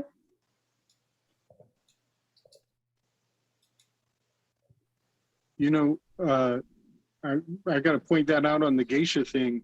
It kind of lends to, I don't know, it's not out there anymore, but the transvestigation about all first ladies, 80%, we'll say 80%. And some of them that were not farce ladies, let's just say farce ladies, those that were not farce ladies, you know, maybe they were lobotomized or programmed for some other purpose. But my theory is that that makes more sense in the context of a elite sect of assassin bodyguards. And Lady Jessica and her, you know, her mental kung fu ways make for an awesome example of first lady kung fu bodyguards. You know, I bet Michael Obama could chase down a fucking tiger if she needed to.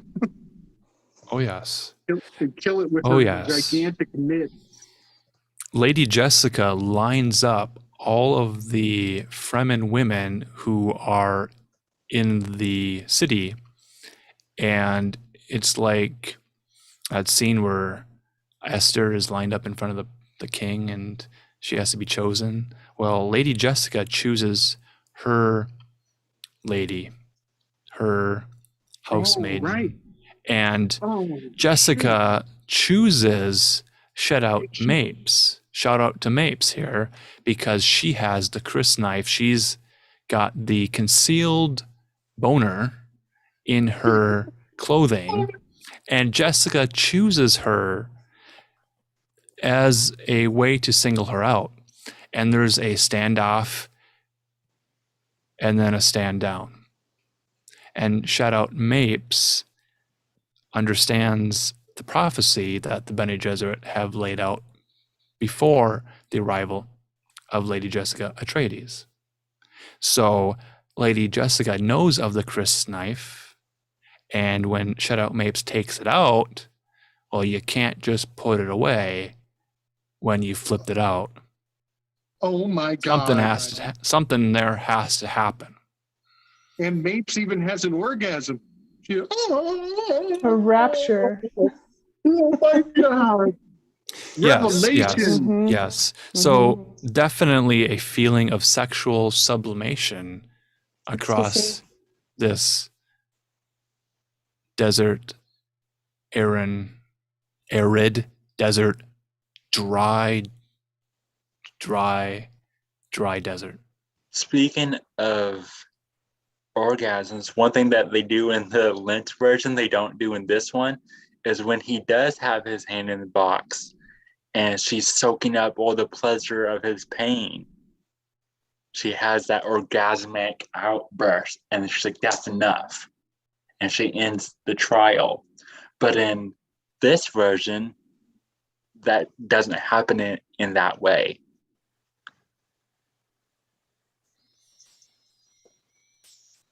Good point. Yes. And his mom is outside having a breakdown because of it, and she has to say the mantra for him. And that kind of builds on that idea that Lady Jessica's, you know, this is the least tough Lady Jessica we've seen, Yes. at least compared to the old one. So That's she a lost a lot. huge criticism of this film. Yeah. And, you know, people, what is the name of the ecologist? Leitz Keynes. Leeds Keynes. So kind of Leitz circling back Keynes, to yes. that. Yeah. So circling back to that, you know, they changed it from a man to a woman. Right. Who was played by Leitz- Max von Sydow in the Lynch version. Max von Sydow played Death in The Seventh Seal. In this, Oh, snap. Lynch version, he plays the life character, the ecologist, bringing life to the desert. Interesting. Oh wow, that is interesting. Speaking of Seal, Gabe, your Uh-huh. wordplay with Seal and Stella Gray. Oh wow, the seal, the great seal, Mhm. the gray. The Duke Seal. has a signet ring, and he uses that to seal a letter.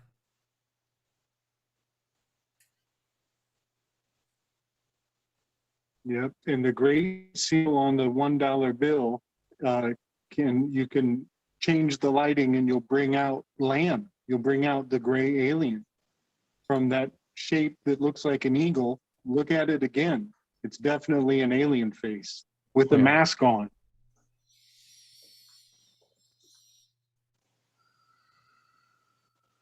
That seal, man, that's crazy. That was far out. Oh, I wanted to point out with the ecologist becoming a black woman who then gets eaten when she, as she's about to go conquer the desert.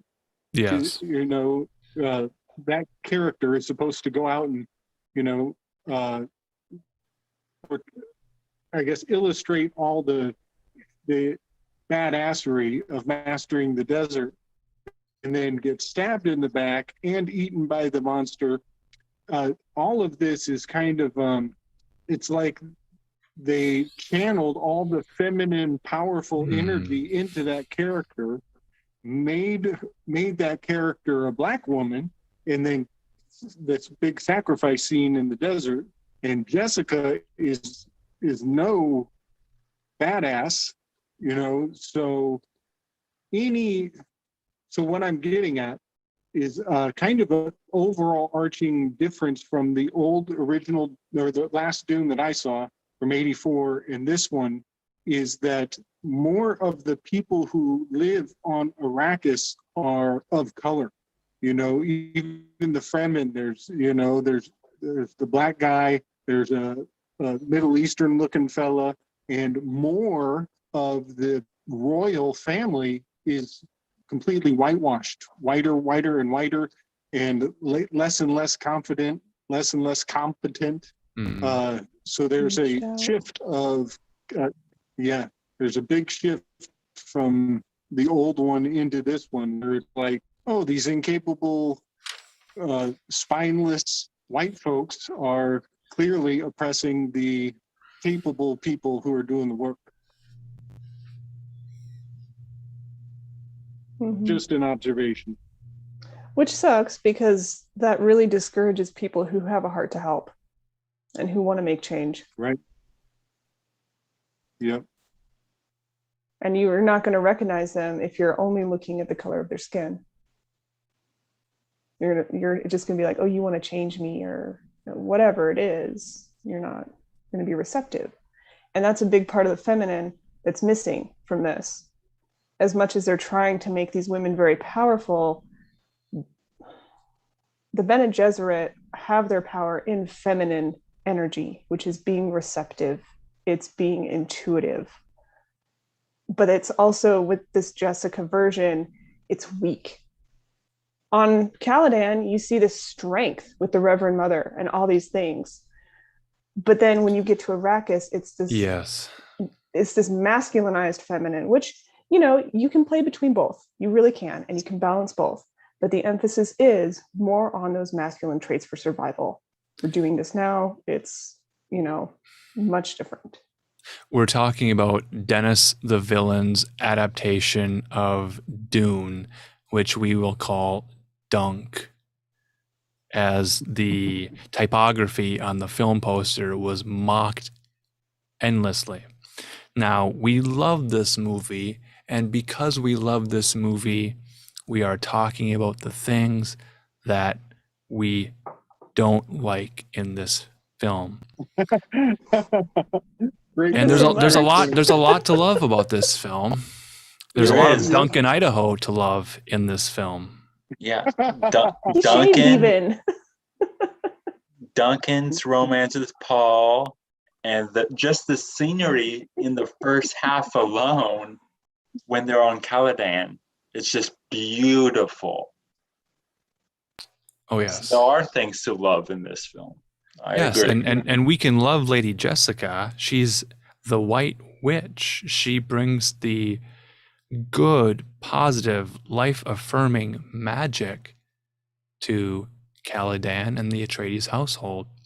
And for her to be the one to recite the litany against fear will suggest that perhaps she's fearful for her son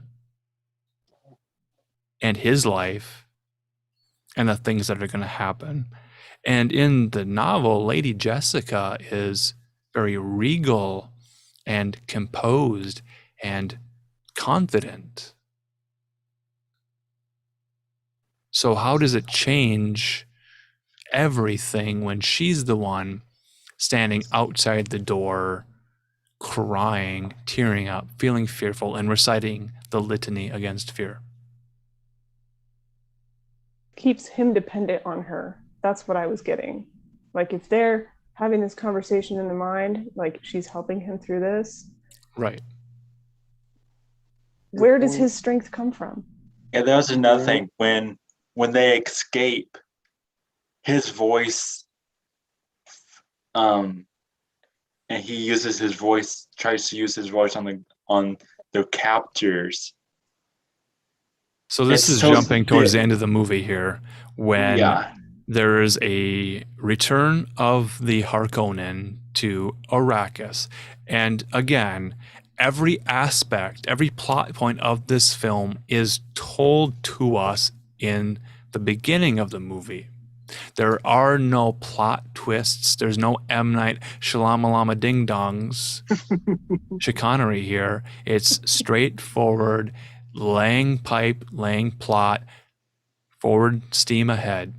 There's no zigzagging. There's no detours. It is straight on through to the planet Arrakis, Dune, the Atreides set up to fail, too big to fail. They fail. The Harkonnens return, as we know they're going to. And then Paul and his mother have an escape prepared for them by an important character.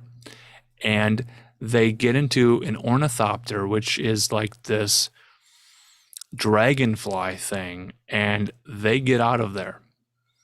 And when they find a place, and Paul all of a sudden can pilot an ornithopter really, really well. Kind of surprising. Maybe he was playing joystick games on his virtual reality headset.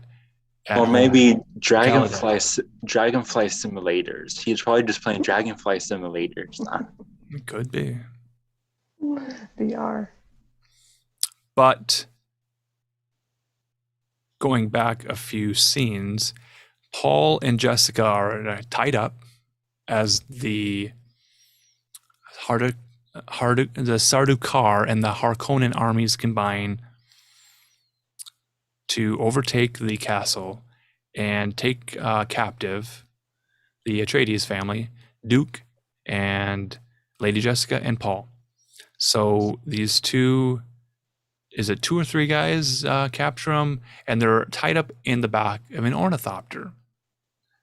In the David Lynch version, Lady Jessica is wearing a nice negligee. And there's hints of possible pillaging and plundering and raping of the women and possibly Paul himself. In Dennis the Menace villain's version, we have strong Oedipal psychosexual energies at play, where how do we describe this soldier, this order follower with a speech impediment, making rapey eyes at the Lady Jessica? Was that a surprise to you that there would be a, what is the word, special needs individual? Yeah, she signals to him that that one is deaf. Like the voice is not gonna Deaf work on and him. dumb. Yeah. Deaf and dumb. But that was kind of in the Lynch version too, wasn't it? Wasn't one of the guys a little? There's a speech impediment in Yeah. the villain version, which is so strange. I don't know why that choice was made for that character to be in that they role. kind of came off. They kind of came off as pig-like, and they also, I don't know why, but I got a Southerner vibe off of them, and I hate to say that. I love the South. I love Yeah. everything about the South, but I Well, think that maybe was, Down syndrome, maybe yeah, some inbreeding, maybe something about, inbreeding. Mm. Yeah. yeah, Again with the incest in this movie. Yeah. yeah. I hate that. I hate that I recognize that, but it was there. Oh, They yeah. want you to, though. They want you to, whether subconsciously or consciously, pick up on that. Yeah.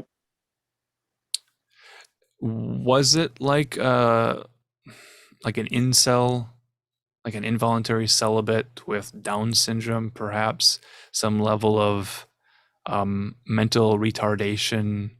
I don't quite know why that choice was made. It was like very pronounced in an otherwise bow chicka wow wow scene that could have went a different way if this was a Game of Thrones style adaptation. Oh, snap. Oh, snap. Okay, somebody in the chat just mentioned that they wanted to have sex with a concubine, a highborn. Yes. The word highborn is Eugene. And I've just been harking recently on Fauci's Fauci's mom's name was Eugene, and Klaus Schwab's father's name was Eugen. That is interesting. So the inbred lower classmen are fucking with the eugenists. Well, that's something that the Romans used to do when they conquered a people. They would, what is that word? I almost said diffuse, but that's not quite right. They get rid of bloodlines, essentially. Yeah. Yes, I can't think of the word, but you know what I mean. That's a quite controversial topic. Mhm. And Really quick, I got some wordplay with highborn for you to bring in back with the Greys. yeah, The hybrid program, highborn, hybrid, breaking bloodlines, hybrid. Yep. That is the Bene Gesserit plan all along, is a hybrid, a bloodline, much like a Merovingian mythos of, connecting back to the bloodline of Christ, of David. Mm-hmm. So to continue that bloodline, that breeding program specifically to breed more women, to only give birth to daughters until the time when a male highborn will be bred, in the goal of that end goal being to breed the Kwisatz Haderach, the Messiah, the one who can bridge space and time. And that very concept is very hermetic in principle. And the Space Guild, those who are neutral, perhaps they are Sweden, they enforce peace on their ships, their transport ships, to allow traders to move their merchandise in their very large cargo ships, which these guild members fold space and time to bring two planets that are light years apart together, so there's instant travel between them. And the Dune version presents this cuttlefish Cthulhu fishy flappy character in a giant tank, a giant massive brain that is swimming in the spice, high all the time, completely out of its mind, and can travel through To me, space and time. he looked like Krang from Teenage Mutant Ninja Turtles. Yes. He looked like And that's in the Krang. Lynch version, but not present in Villain's version thus far. Yeah.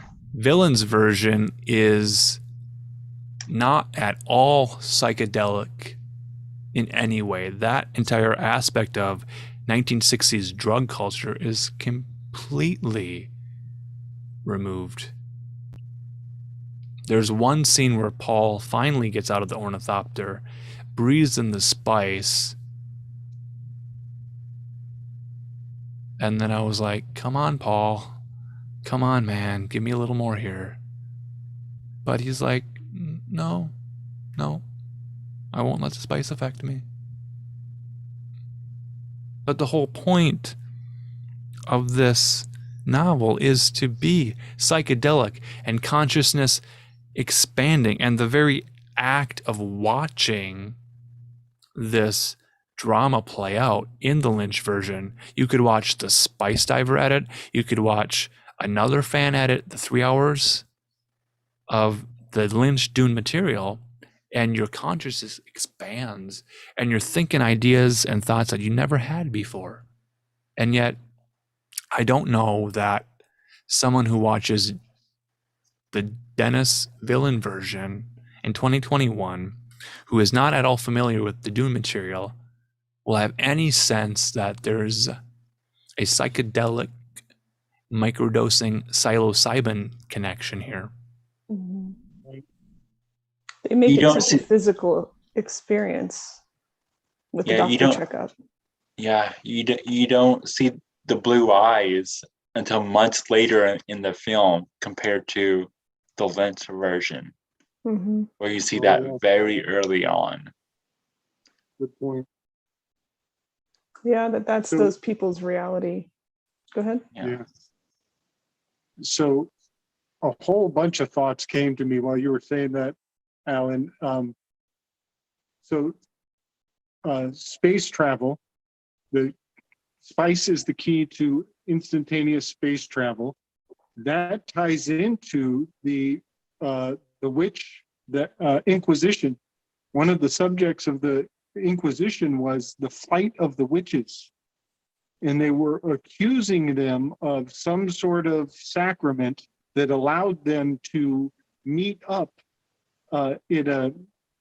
either fly to a location or go to a parallel psychic dimension and have a meetup because they had a covenant with Satan, allegedly. And I wanted to point out that the Queen of Sheba was the monopoly on the spice trade routes, which is an interesting historical correlation. And is that Horus? This is Crowned and Conquering Child, the Ion from Ion of the Horus. from a tarot deck. Is that the Crown. Thoth tarot? Oh, that's knit around him. Nuit. Yeah, the night. Nuit, yeah. Mm-hmm. Oh my, she's even got the hush hush and the Medusa going on. Wow. This was shared by Krista, wanting us to connect Nice, this Krista. idea of space and time and this new Ion, Yes. this age of Horus that we That's are pretty. currently in. Hey, Gabe. Yeah. This Yeah. was Thor. Thor 1 is this card. Bada boom, y'all. Astral Wow. travel is the idea here. Mhm. And none of that mysticism, Sufi mysticism, Islamic mysticism, psychedelic, Yeah. psilocybin imbibing, Yes. very, very small hints of it. But yet, they didn't blow their load in this first film at all. They were very conservative in that Very. aspect. Yes, very. So this is perfect. Gosh, great timing to bring that up. So I've got this book I want to show off to everybody while we're showing off all our boobies. Here's Cleopatra to Christ by Ralph Ellis. And it's not a thick book at all. Ralph Ellis is definitely a Mason. There's definitely some limited hangout going on, so take it with a grain of spice. But it has to do with the bloodline of Christ going from Cleopatra into and they thought, so Cleopatra with Mark Antony, they thought they were going to have a boy, and all hell broke out, because if they have a boy, they can crack out 1,000 kids, every day. He could be making babies with that royal bloodline. But it turned out that it was a girl. And that girl had to go into hiding. She goes into hiding with a priestess, underground priestess order. And she contains the Persian and the Roman bloodlines. So she has two nations in her blood. And she is absconded off to Egypt. And she is married to a pharaoh of Egypt, and the child of that marriage will be the king of the world. All three nations under one child. And if you go back to that Horus, the image of Horus, there are three bodies under her feet. And those are the three bloodlines of the kings. This is the tripartite crown. And so that daughter, I actually forget her name. She's like a very remote, obscure character. But that daughter of Cleopatra and Mark Antony, that daughter goes to the pharaoh, and on their wedding night, when they're supposed to make the king of the world, she kills the pharaoh.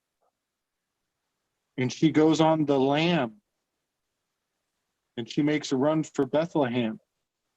And the three wise men, who are the keeper of this prophecy, who need to make this happen no matter what, they're not going to let a dead pharaoh stop them from making this king of the world happen.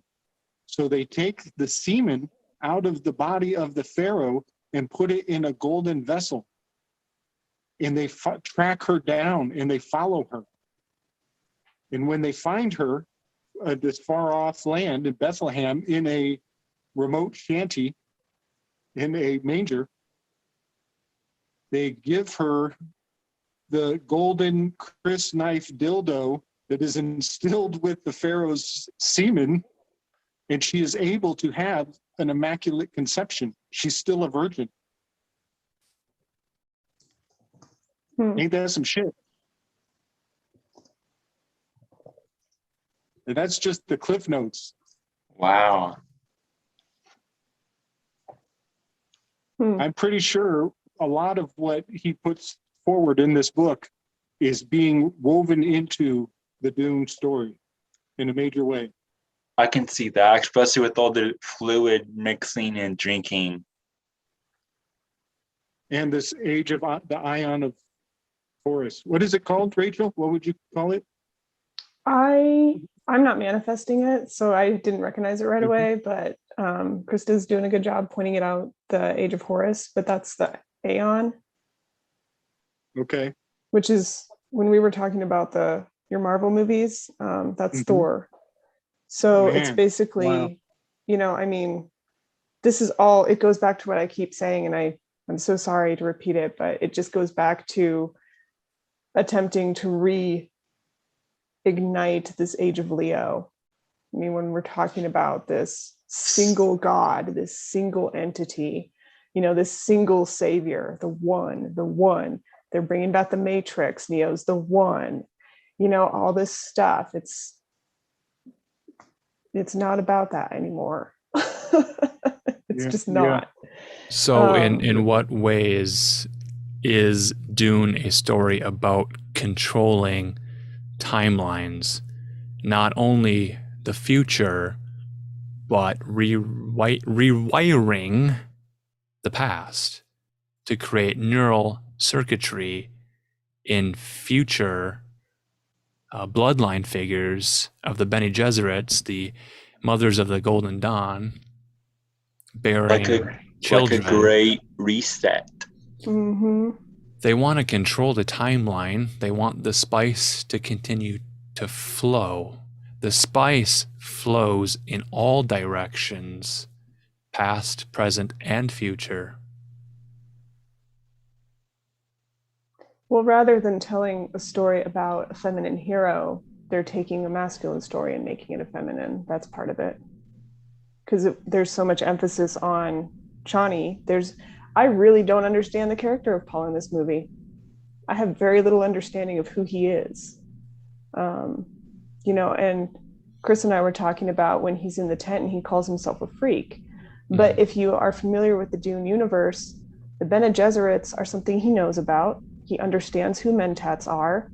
They tell him he could be a Mentat, and that's a lot to realize. I don't know what a mentat is because Dennis the Menace doesn't tell me. He doesn't in this tell you. movie. They are based on mental prowess in the mind. They're incredibly intelligent. They're strategic. And he has those capabilities. But those are things that in his mind, in his world, he's familiar with and doesn't seem offended by. Maybe it's a surprise that he's been trained for it without realizing it, sure. But to sit there and be like, I'm a freak. Who's he trying to impress? First of all, he has no friends. I believe he may be trying to impress a teenage boy in a Mandarin speaking country.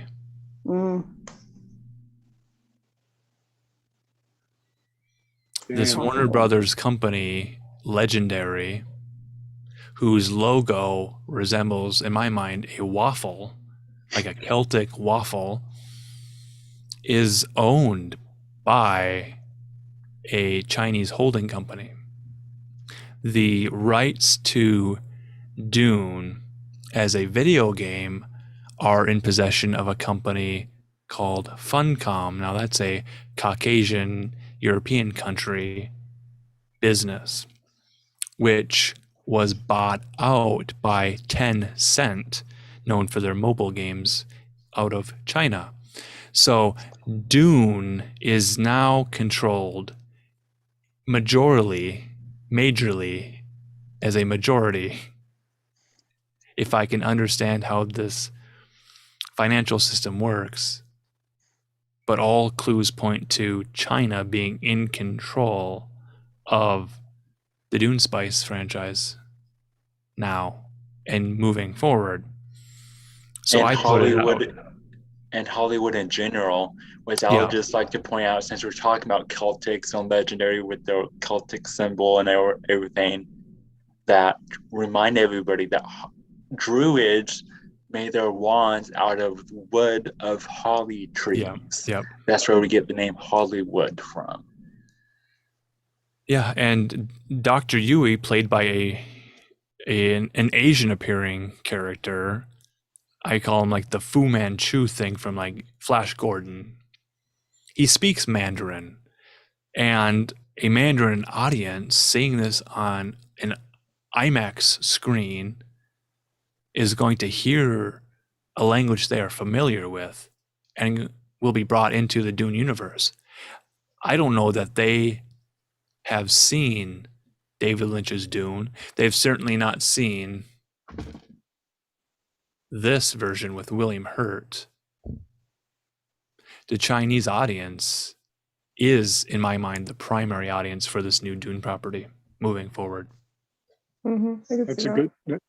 Yeah, that's a great point. That Mandarin is spoken right as the sign language of the Wuhan hand gestures, and just as the initiation, the crucial initiation of the Jam Gabar comes in the picture. Yes, yes. The layers So, of initiation are crazy in this. I mean, that's all very intentional. So you're combining cowpoke imagery with a Chinese doctor, geneticist type of person. Yep. You know, and that's all very blatant. And I wonder if that's even in poor taste. But how did they get away with it? Has Yeah. anyone raised any red flags? You know, that seal, he's got the imperial seal. Is that what they call it on his Mhm. head? You're talking That's- about the ducal signet ring? The diamond. No, the one. The diamond Okay. on the Yes, doctor. yes. Mhm. The doctor with the diamond on the forehead reminded me of the bindi mark on certain women. So I can get into that, but Gabe, please continue. That bendy mark is made out of turmeric. Interesting enough, which we've talked about as the the mind-blowing spice. Mm-hmm. But the imperial seal, he's a eunuch. He's lobotomized. He's programmed to not act a fool, which is an initiation in and of itself. But he ends up being the great betrayer. He breaks his programming, or maybe that is his programming. I'm kind of lost on me, but he's the one you're supposed to trust with your physical well-being. He's the only one allowed to touch the imperial, the royal house, and he's the one who puts the Denmark death touch on him in the end.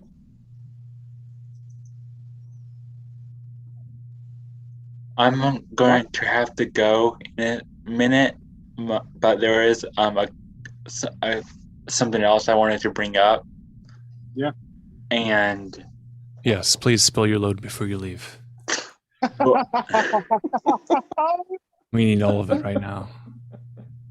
One small thing I wanted to bring up was a wordplay I did that Alan helped me out with, and that was the House of Trade Ease, and trade ease as in trade easement. Yes. Mm-hmm. That was one thing I wanted to bring up. And the other thing I wanted to bring up was the fact that Paul, at the end, Paul doesn't shed a tear. He doesn't give water after he kills a man. Whoa. Great point. That was a big After- deal. And this one, Yes. that doesn't happen. Interesting. After he stabs a black man in the back, no less. Pajama fight. He kills the Fremen named Pajamas. That's Or what rather, right. it's Jamis, Jamis. Yeah. Yeah. And another thing is the human computers they have. When we see one search for information, the eyes roll back in the back of the head, which reminded me in the Lent version when Paul has the water alive and he goes into inner space. And of course, in this one, they don't even hit at inner space. Mm-hmm. But the fact that his eyes go back into the back of his head reminds me of that. Like he's looking at that Akashic record. Damn. He's searching for that information. And he's busting some advanced math when he does it. yeah. And the final thing, the rest I can save till like a part 2, is I wanted to point out that Shawnee is played by Zendaya, who plays Mary Jane in the MCU, and the Duke Leto, Paul's father. Not only is he in Star Wars, but he also plays in Into the Spider-Verse. He plays Spider-Man 2099. So one plays Spider-Man, the other plays Mary Jane, and the Spider-Man. So Paul can be considered Spider-Man's son, and his love interest plays Mary Jane. So his love interest is his mom, again, going back to the whole incest thing. So invoking that energy. Wow, that's a hell of a weave, Kris. That is one hell of a weave. Mother plays Mary Jane, and Spider-Man, so Paul can be considered Spider-Man's son. And his love interest plays Mary Jane. So his love interest is his mom, again, going back to the whole incest thing.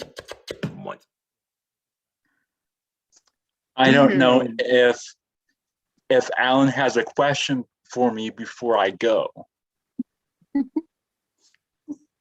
about Shawnee.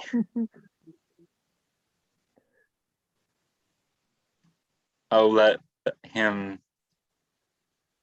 wonder if he wants to ask me a question. Yeah, I have so many questions and I had to mute myself because I didn't want to ask them all rapid fire. My mind is still just reeling with the realization of Zendaya, and I always want to write her off, but I don't know. There's something to her. And her resting bitch face. Her lack of charisma. Yeah. So in the film, there's a contest between Paul, played by Tim, and Channing, played by Zendaya, for lack of chemistry, lack of expression, lack of emotion, lack of chemistry, lack of gravitas. These two teenagers are so over it. They're so done with Dune. Even though she was only there for 4 days. Even though she was only there for 4 days, she was overshooting the movie. Oh my god.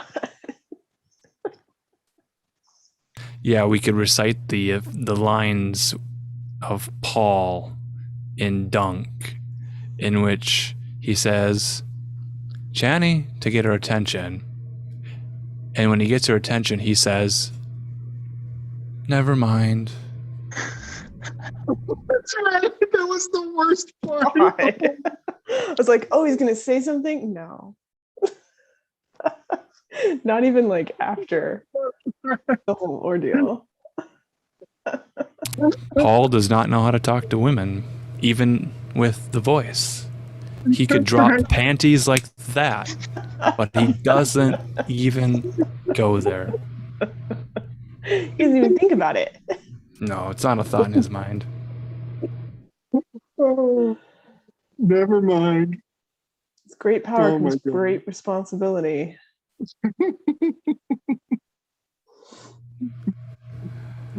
Thank you, Kris, for joining us tonight. And again, any final words?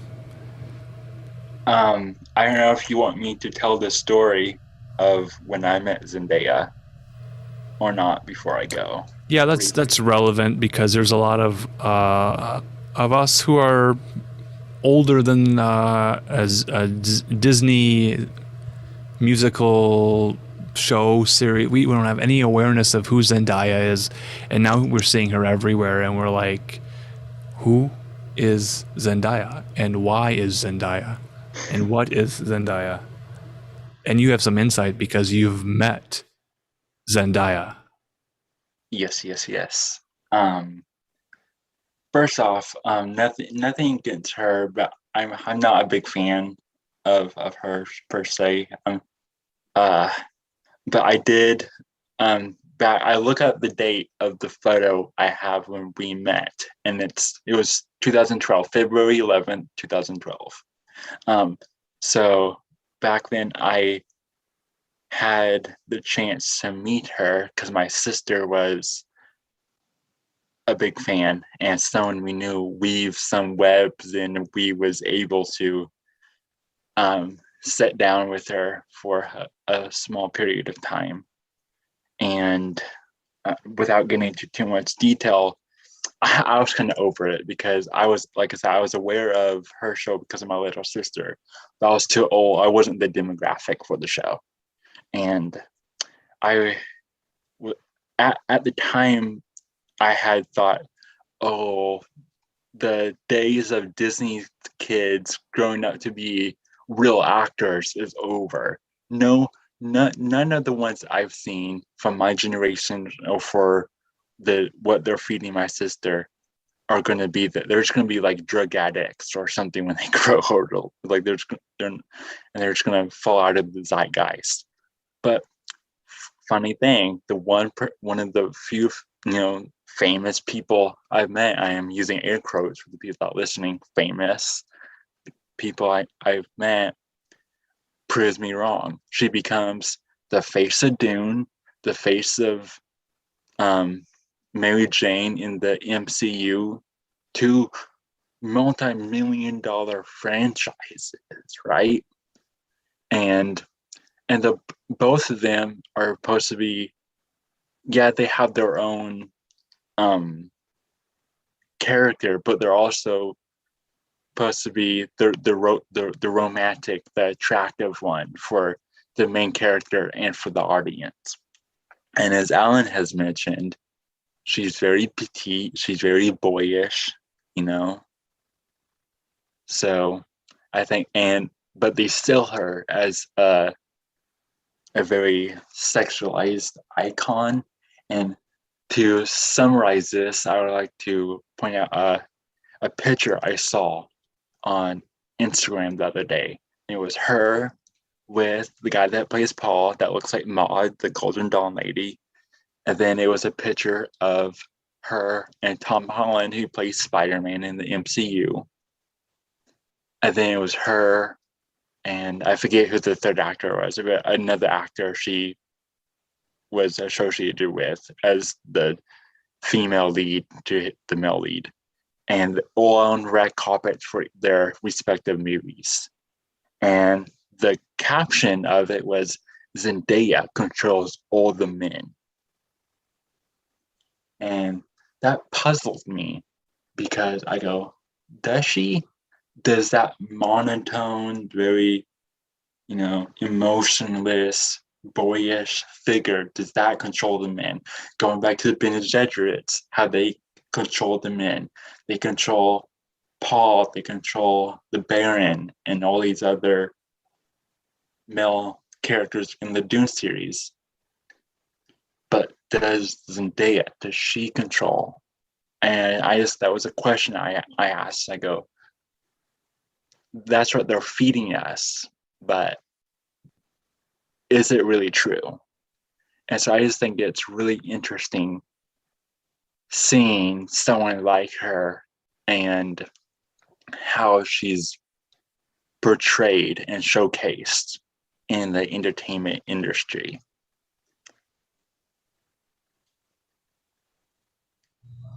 Oh, yes. And we can absolutely connect this idea of Dune being an anagram for nude when Zendaya on September 3rd, 2021, on the red carpet at the Venice Film Festival, wears a dress that practically blends into her skin. She wears a nude skin tone dress to the premiere of Dune.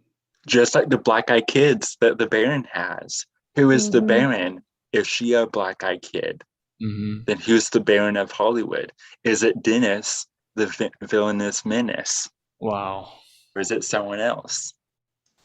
Yeah, it's weird.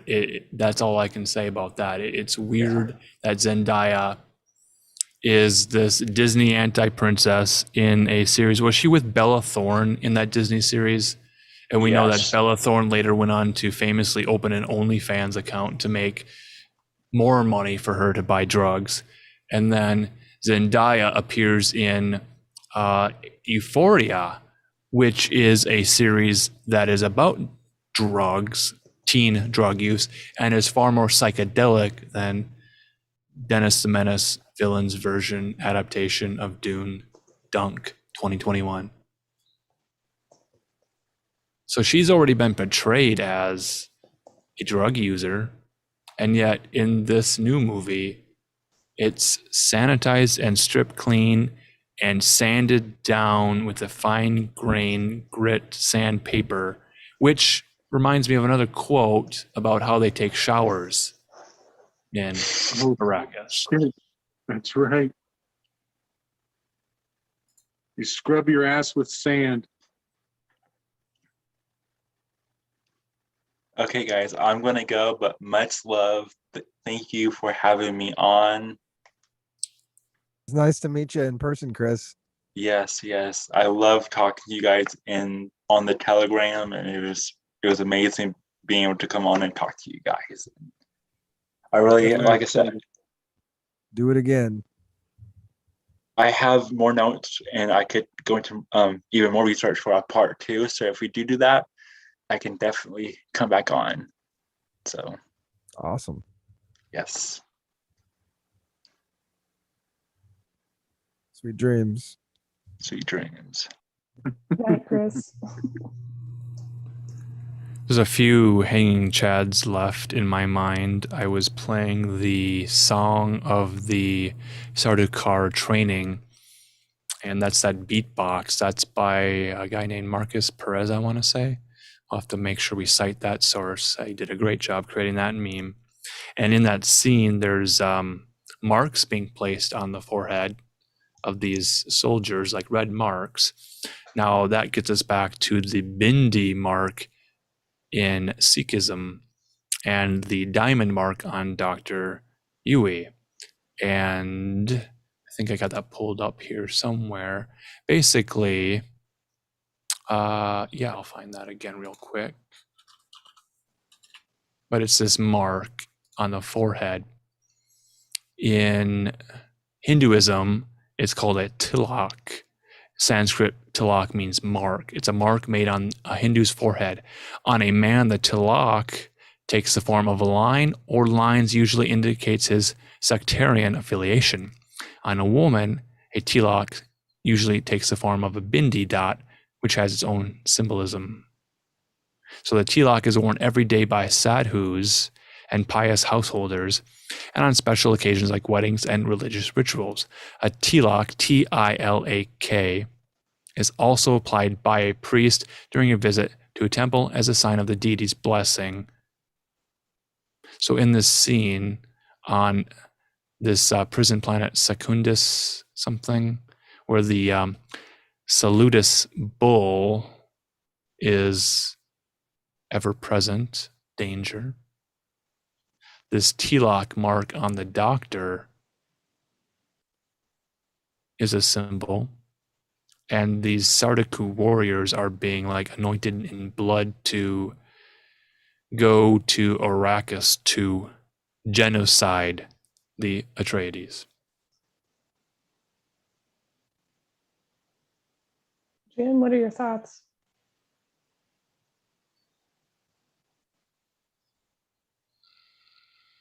You guys have been kind of nailing it.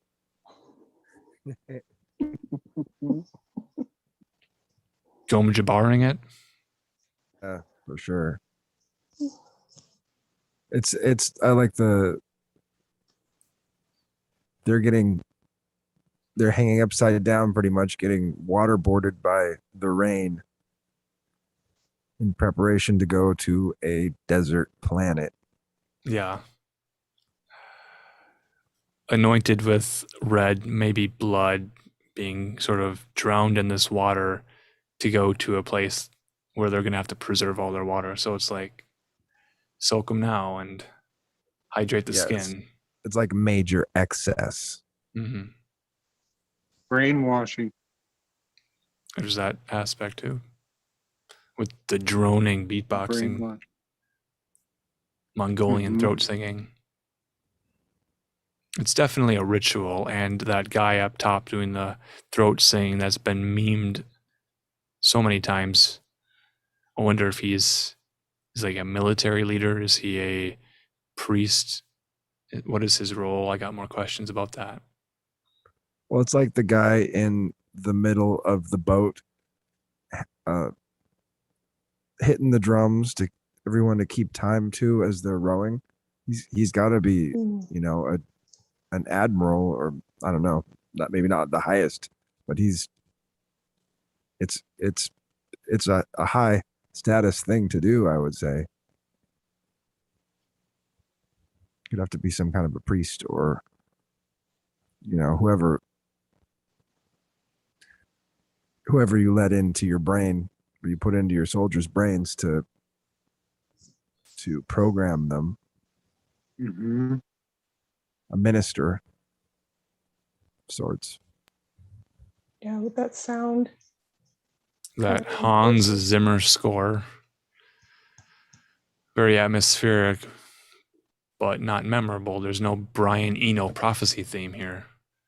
Mm. They're not going to release the soundtrack for this that people are going to play like a pop record at all. It's definitely frustrating, the fact that it's a part 1 and we don't know for sure if there's going to be a part 2. It's super big sort of disappointment almost, you know, like Anticlimactic. yeah, I don't want to get 100%. No kiss on the first date here. Is there Yeah. any even attraction? Like should I invest in it? Because I don't want to be let down. Like, you know, the John Carter movie. I was really excited about that one. And then they made no more movies. Very disappointing. Yeah, I would have liked to. They didn't follow the books exactly, but I liked how they envisioned Barsoom, and I would have liked to have seen more of that story play out. Yeah, for I sure. don't know if we'll get. I don't know what the second part will be like. More Duncan, Idaho. Yes, because there was not enough. You can't have somebody that steamy and just kill Jason them off. Momoa clones, Yeah. the Golas. There are a number of Duncan Idahos that reappear. One named Hate, Hayt. And Frank Herbert imagined this epic, sprawling science fiction space drama to be a 3-part book series. And the second book he designed with tarot in mind.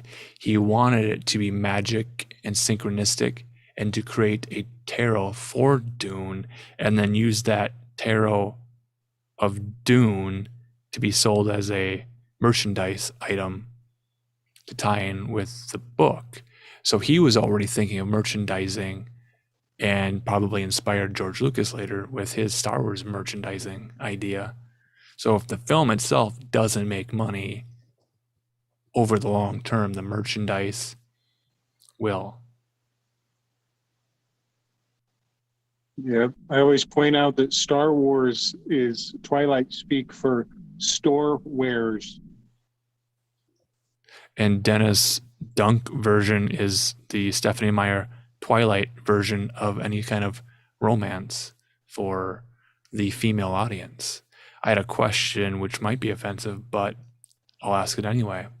Is Dennis's version of Dune the most female-friendly adaptation that doesn't include any mansplaining and just lays it all out in a way that women can go and see? Is that a sexist question? I don't know. No. But that's kind of how I felt about this movie. There's a famous video on YouTube in which this blonde-haired woman with pigtails holds up the thick Dune book and rants for 10 minutes saying, everyone told me to read it. I read it. I read the book and I hated it. Does she know how to read? Oh, yes. She's read a lot of other books. She's one of those bookworms. We haven't even talked about sandworms, and we're talking about YouTube bookworms. It's fine if you don't like the story. That's fine. And sometimes different writing styles are a challenge. I didn't read Dune the first time I picked it up. I wasn't in the headspace to do it. But reading it now, I wish that I had read it because I enjoy it immensely. I think it's very well written. I don't feel like any of it is, I hate this term mansplaining. Let men explain things the way they do. That's masculine energy. Come on. But, I think it's almost insulting to your audience and their intelligence to only rely on that feminine side of intuition, because not everybody picks up on cues.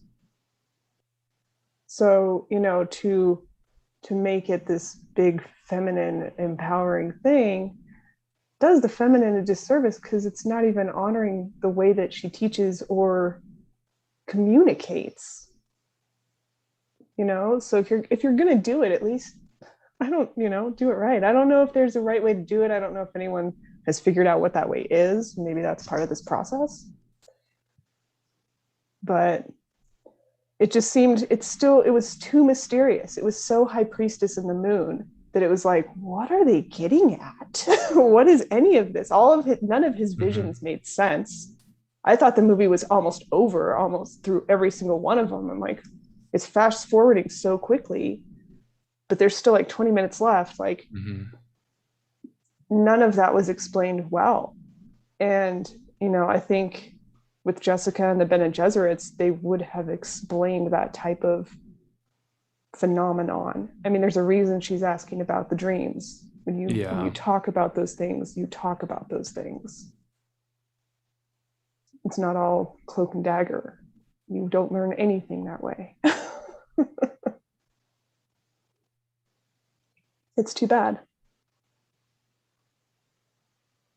I think the lack of dialogue, the smooth over dialogue to the point of it being sometimes just single words like never mind,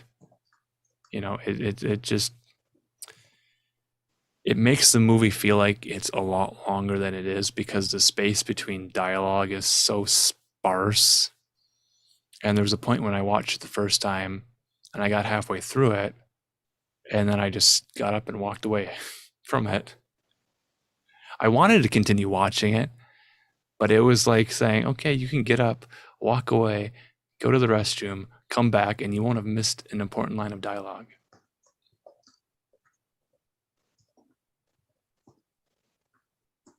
Mm-hmm.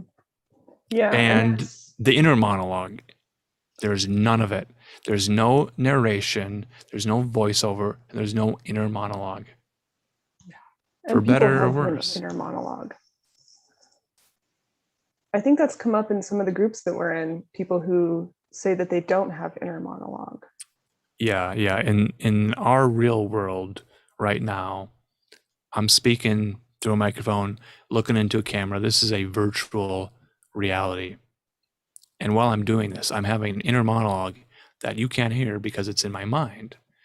I am hearing you speak, and without speaking aloud, I'm responding with my inner dialogue to how I might want to respond into the microphone.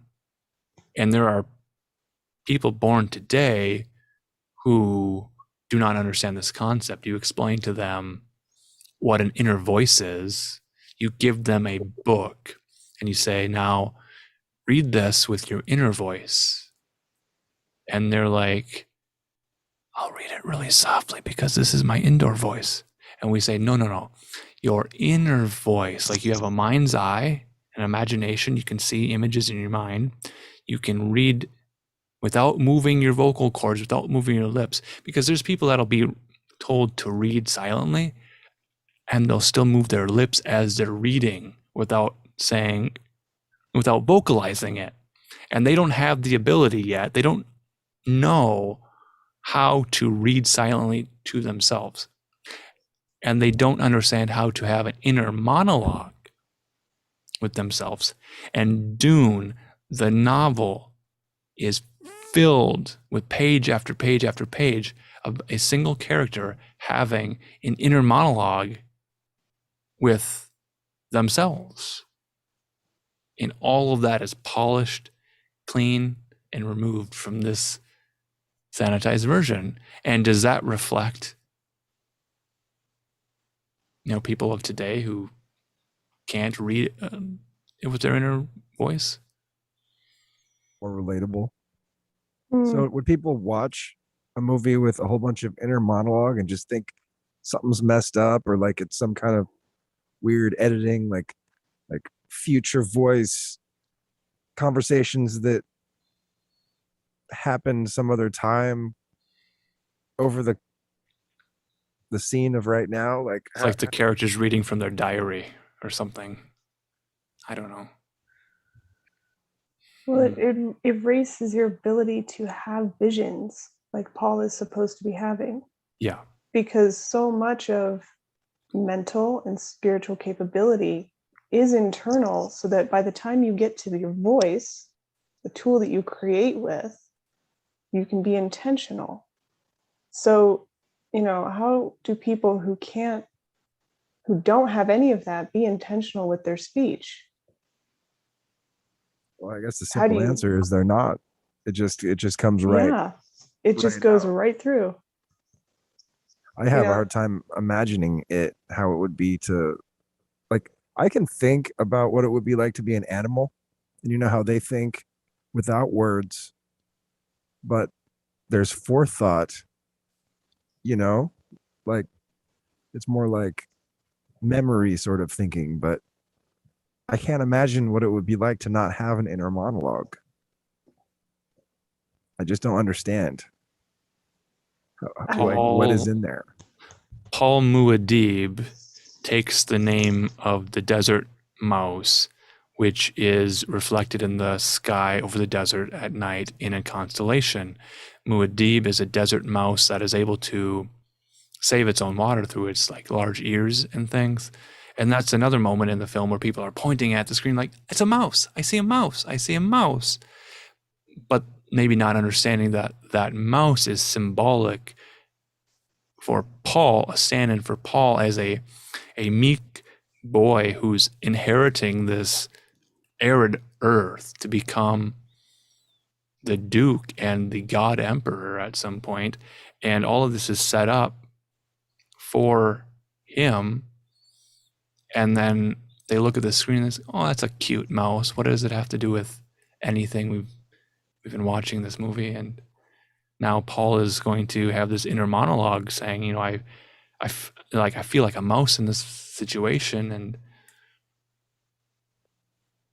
and viewers today probably aren't getting that.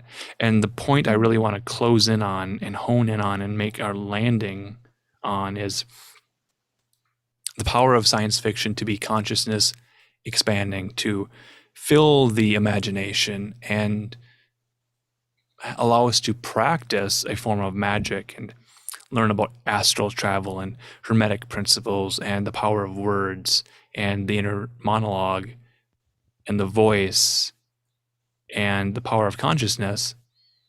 And yet this movie seems to shut all of that down and say it's like a Jedi mind trick. Jedis only exist in the movies. I can claim to be a Jedi in my religion in the real world, but I'll never have, the Jedi mind trick abilities because that's fantasy and this is reality.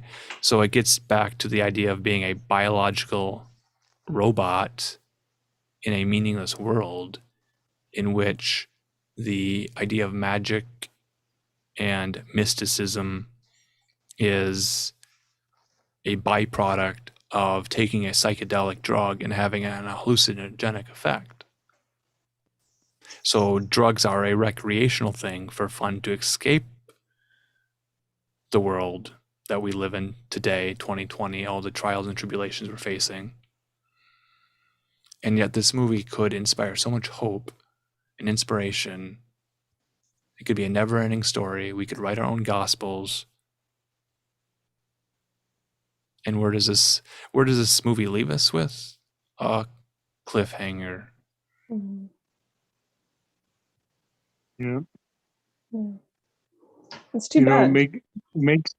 It makes me think about, these are not the droids you were looking for. Yeah. And also I went to school with many twins, lots of twins. I forget how many, at least 5. And I have heard this from other sources other than the twins, but there are 2 in particular who they confess that they have no internal monologue, internal dialogue. That in between thoughts, there's nothing going on. And I have always felt like really judgy, and like I feel bad laughing at the way other people think. You know, I just feel bad. But there's a part of me that just kind of giggles and is like, well, that kind of makes sense, because they weren't really substantial personalities. You know, they were very, I don't want to say vacant, but kind of vacant. And I know that twins are also a big focal point for, you know, occult and scientific communities, alleged space programs. But just to tie it back to, these are not the droids you're looking for. We happen to know that those are clones, that the guys behind in the stormtrooper suits, those were all clones. And so what I'm asserting is that twins, to have this tendency to have that absence of internal monologue, and they may be very mind controllable because of it.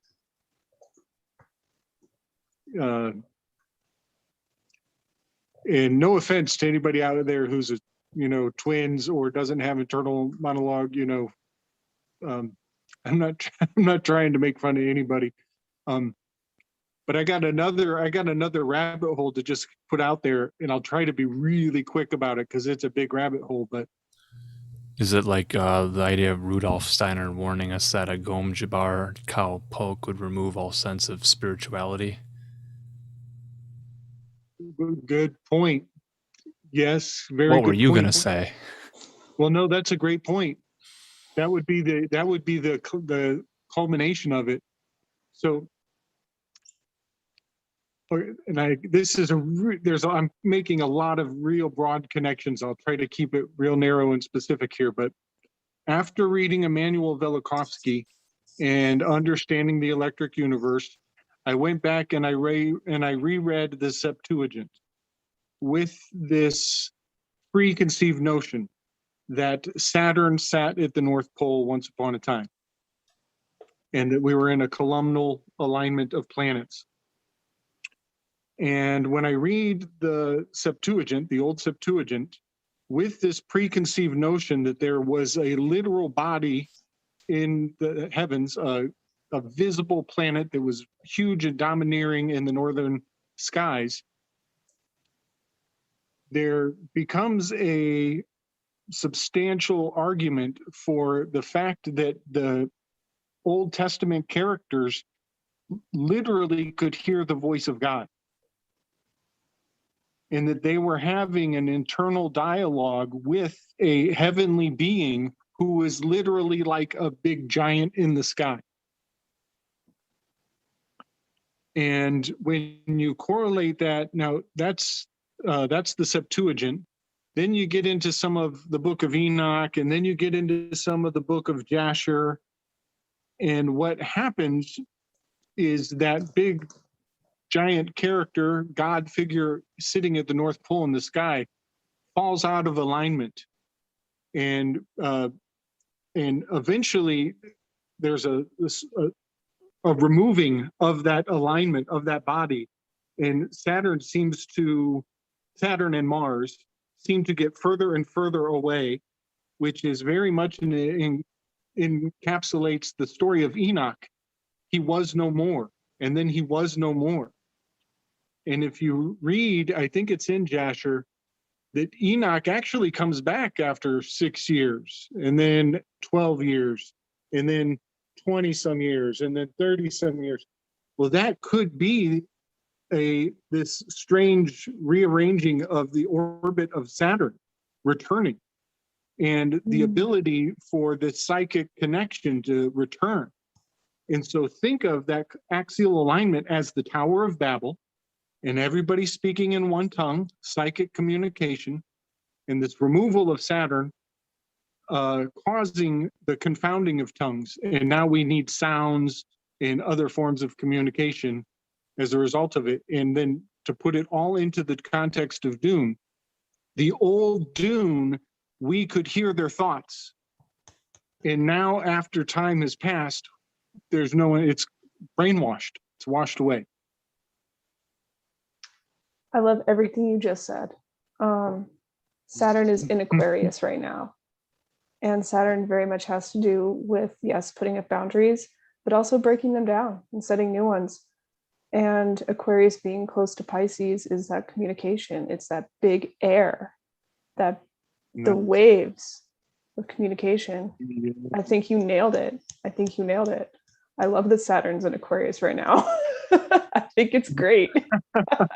Like, yeah, Awesome. Let's tear this down. Let's get back to communicating. You know, we don't need to be the cup bearer for somebody else. We can be our own cup bearer. We can let everything pour out of us and get that direct. That's sweet. Yeah, that's cool. Cool connections, man.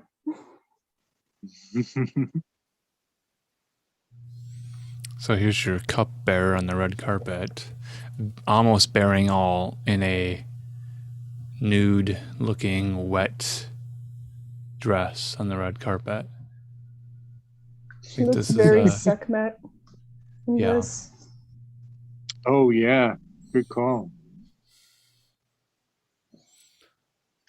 What are their eyes telling you? Let's look at those eyeballs. Smile for the camera. Here you go. Mm.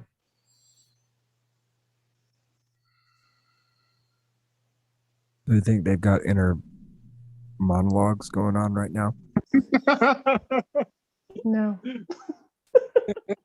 Maybe. I want to be nice. Maybe they do. But They tuned into the Joe Biden channel. trying to, I mean, she looks like she's exuding a regality. Or at least she's trying to. There's something about her eyes that seem not quite convinced. Mm-hmm.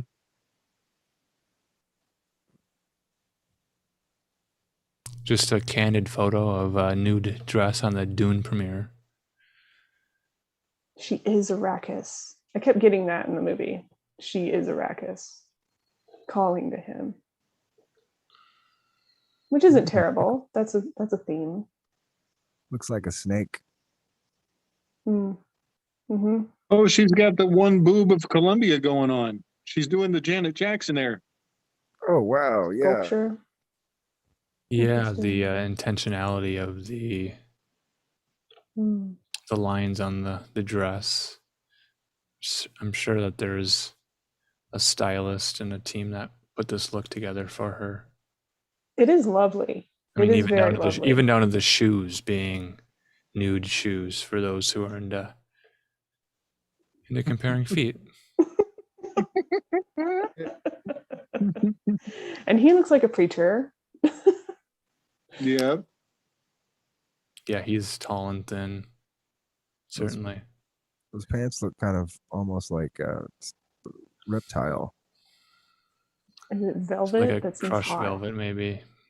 Yeah. Yeah. Kind of a priestly looking collar, perhaps. Big time. Mm. He's got shoulder pads in there, Mm-hmm. so he doesn't look so scrawny. Yeah, I'll get that other photo of the other premiere. That's a little more fun. He has the same hand gesture in both. Same foot position, too. That's what he's thinking about. Have to stand like this every single time. Contrapposto. Model poses. That's what I'm saying. Not very natural.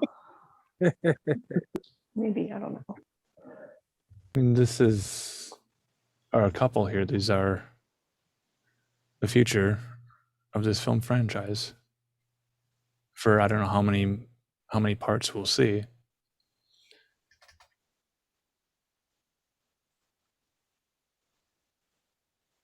And I have maybe one more final photo here of our couple here. Tim and Zendaya. Are we seeing it here on the screen? Yeah.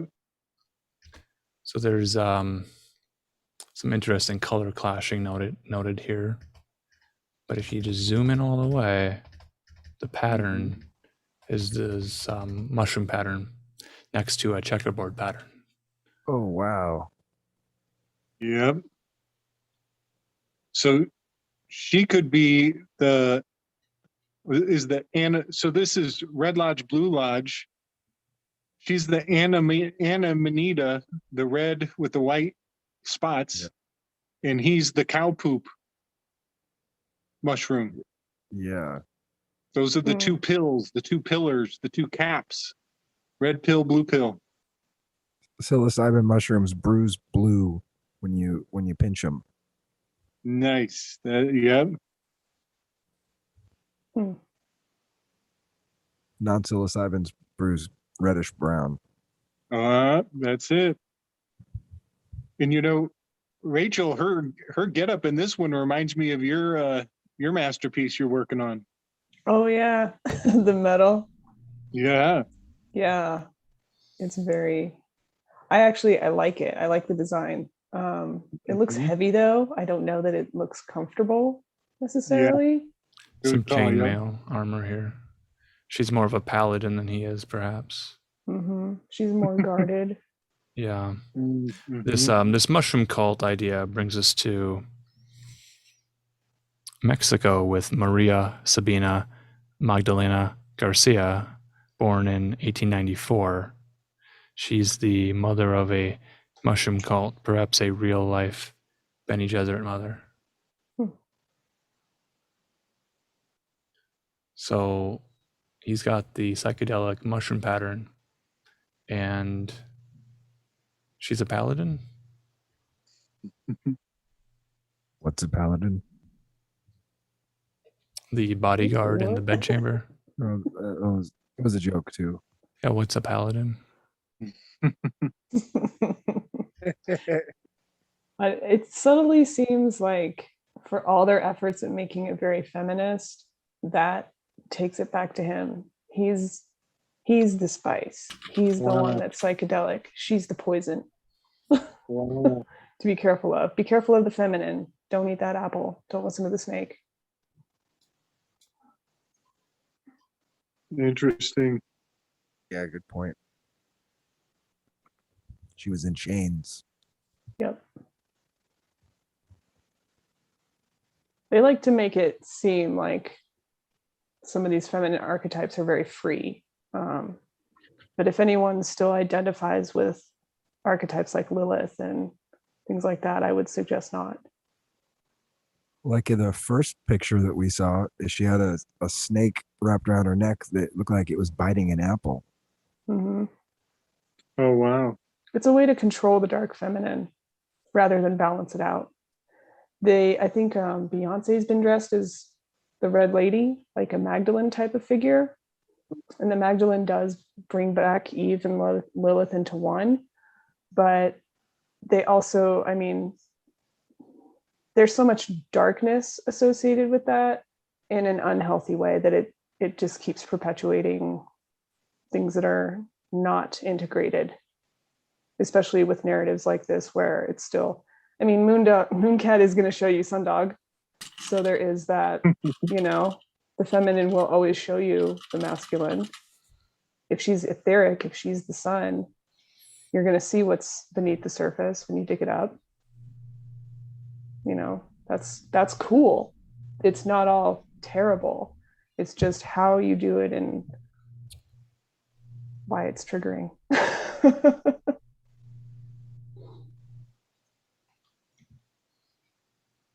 It's kind of lovely. Could be better done, but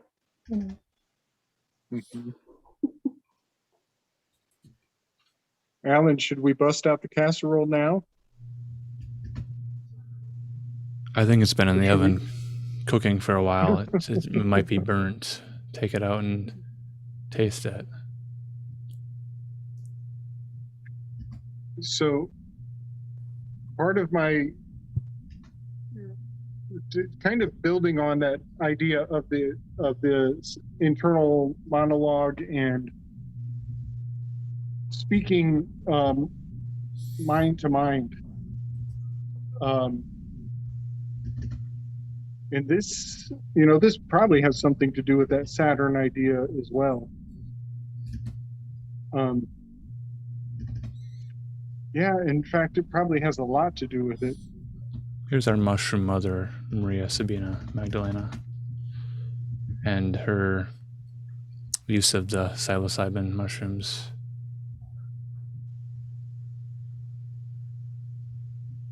Wow. A real shaman, and That's introducing the entheogenic mushrooms to Westerners.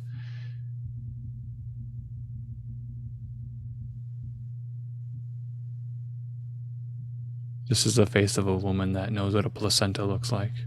Mm-hmm. Yeah, buddy. She's got an You inner got it. monologue, too. Yeah. Ooh, piercing eyes. Filled with much experience. And you can only Yeah. imagine her inner monologue and all of the knowledge and wisdom that she has to hold back. And probably Right. really crass jokes. She knows some zingers. Oh, yes.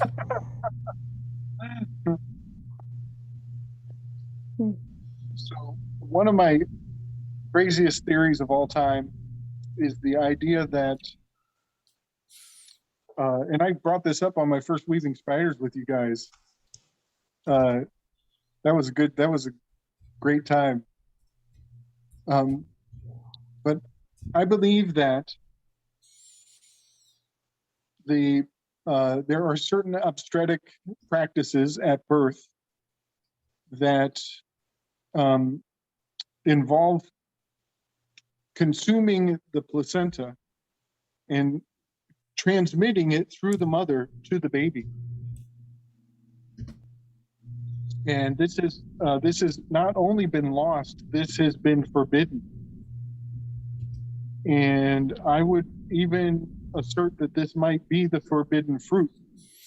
This is the reason why the matriarchal archetype receives the blame for all the sin of all whatever humanity. Might not have anything to do with something that the feminine did. It might have something to do with what the feminine did not do. Mm. And that this removes humanity from the animal kingdom entirely. And so, I mean, it goes so many places so quickly. But, the fact that animals don't depend on communication, they don't depend on mouth sound to convey information. And almost all of the animal kingdom, the mother licks the child clean. And so I put this into the construct of there are those who are initiated, and there are most of us on this planet are unclean. The unclean. And so, oh yes, and so here we're going into the scene where they are in the tent together. And he receives his father's ring. And early in the movie, she says, "You have two birthrights. Don't you realize you have two birthrights? One is the kingship, but the other one is the Bene Gesserit, the matriarchal bloodline connection." And so in this scene, he receives his father's ring, and he starts having all these crazy visions of war and people killing in the name of the father. And he has this temper tantrum, and then they fall asleep. And in the morning, so he gets the first birthright is the ring, in the crazy visions of the masculine killing and violence, the material. And in the morning, he wakes up first and he gathers together all of the moisture from the tent and gives it to his mother to drink. The sweat and the tears through that accumulated through the night. And now right here, I just want to put forward, oftentimes these perversions, incest, cannibalism, these things are actually designed to throw us off the trail of something very profound, very sacred. Mm-hmm. And so the placenta, eating of the placenta is, it is a form of cannibalism, but there's no death required. Nobody has to die. So it's a sacred cannibalism in the craziest, most profound way. But then we also have this incestuous overtone. So everybody's going to get all giggly and uncomfortable and look away from this profound truth. And so he gives her the moisture from the tent. And if you look on the tent wall at the fabric that collected the blood, the sweat, and the tears of the labor of all night laboring to carry this child, he gives it to her. And then all of a sudden he takes the lead. And they go outside and like they have they change their clothes, the nudity, the DUN, the NUD, the nude, Dune. But I'm quite sure that this is the appropriate transmission of the placenta being conveyed to us and obscured in this uncomfortable intimacy of mother and child. That's really And beautiful. I think there's much more than just psychic connection involved. I think there's much, much more. I'm going to go real far and real crazy. The baby, when the baby is in the mother, the baby is breathing in water. We're like a fish before we come out.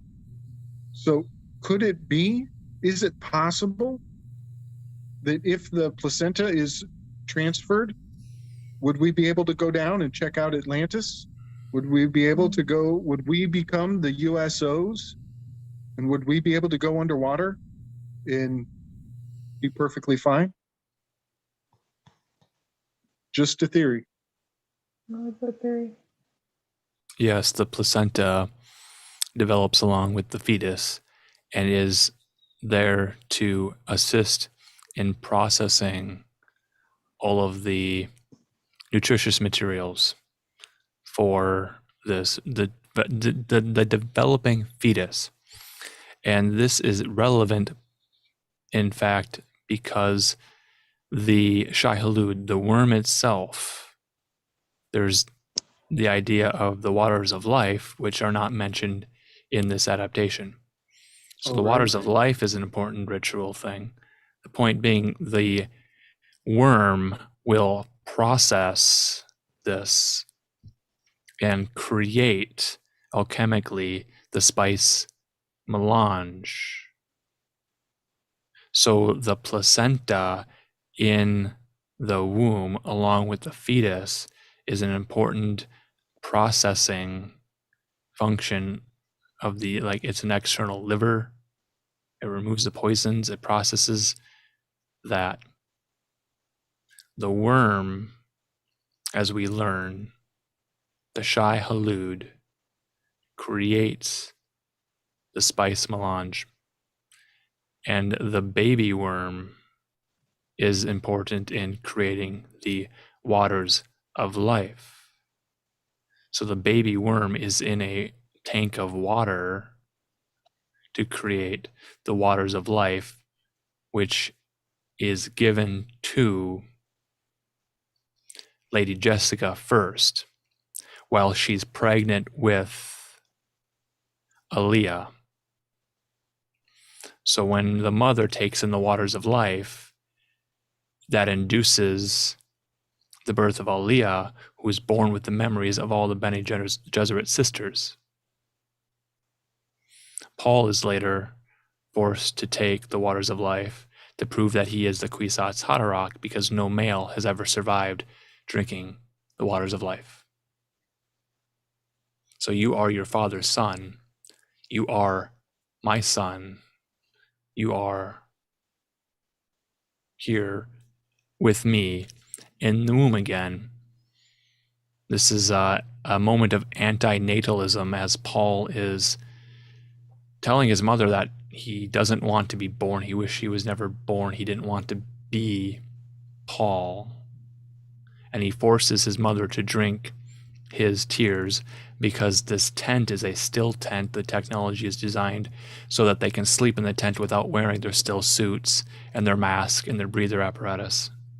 And the tent preserves all of their sweat and moisture as they sleep and as they exhale all that moisture from their mouth while they're sleeping. And they emerge from the tent born new on the planet Arrakis. This is the same scene when that mouse, that Muad'Dib mouse, dances along, and then from the sand, like a worm, emerges Muad'Dib. There's so much in this scene, and it's so subtle. Yes, so much. And the mouse is even self-sustaining off of its own moisture. It's licking off of its own ears.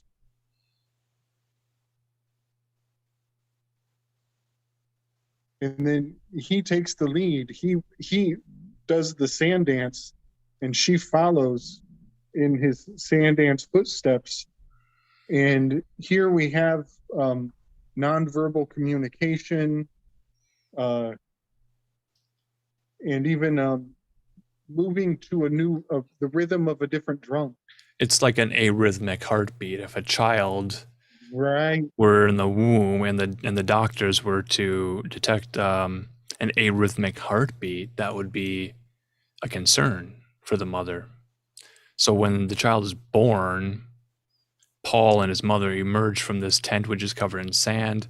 They get up and they have to do their solo dance, dancing with themselves. It's an arrhythmic sort of thing, because if there was a natural rhythm, the sandworm would be attracted to it. Yes. Now this is great. This is perfect.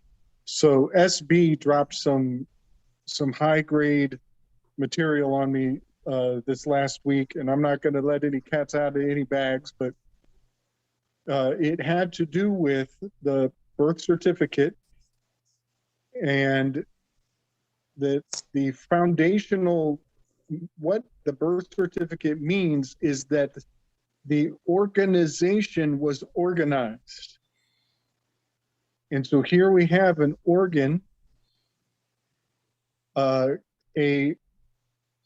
definition of an organ is a collection of tissues with a common purpose. And that is what a living document is. The birth certificate is a collection of tissues with a common purpose. And so if you have a document that says that the organization was organized, then you are going to the beat of the standard drum. However, theoretically, if you were of a different birthright, if you had the full estate instilled into you, then you would theoretically be beating to the beat of a different drum, doing the sandwalk, untrackable. Those footprints, those two baby footprints, that's tracking, that's a tender. Fremen walking free and sovereign on the land. Bada boom, untrackable, untraceable. That's tenderfoot as in money, tender with your feet, that they're going to track you for every step you take in your life. That's tied to a new cryptocurrency idea that human capital will be created by a heartbeat or a muscle movement. Like you have a gyroscope, or what is it called, a pedometer, in your Pikachu toy that you shake it up. The Game Boy, the Nintendo Game Boy Advance, or the next one, what is it? The DS, the dual screen systems had that meter in it, so you'd shake it up, or you'd walk, and as it moved, it would grant you coins that you could spend in the games. So now the next evolution of that is the patent on, blockchain technologies tied to human movement and heartbeats that would then generate the energy to create the earning, the tender, the currency for the individual. Yeah. Hmm. We even have gait recognition. Yeah, that's the gait. And gait Yep. as a walk, like the way you move your feet, the way your feet here, present a gait, right? But as they Yep. walk, is it on stilettos? Is it on high heels? Is it on a, are you smirking? Is this a thing Tyra Banks is gonna coach you on?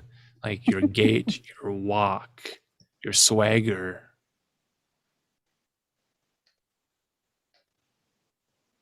Like the jump in your step.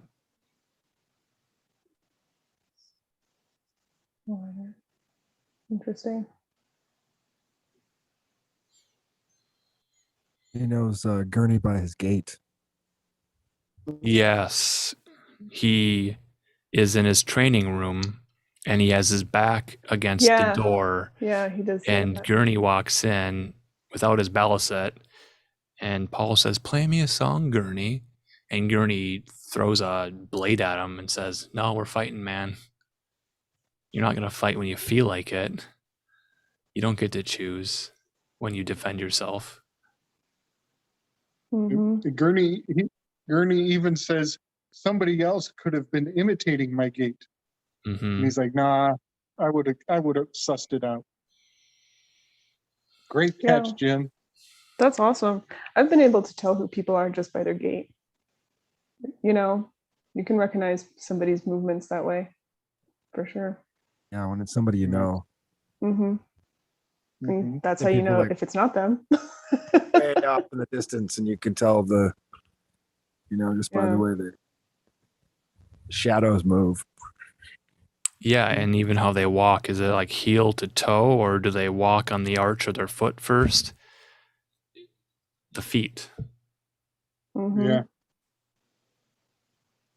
So I worked in produce for an embarrassing length of time in Whole Foods.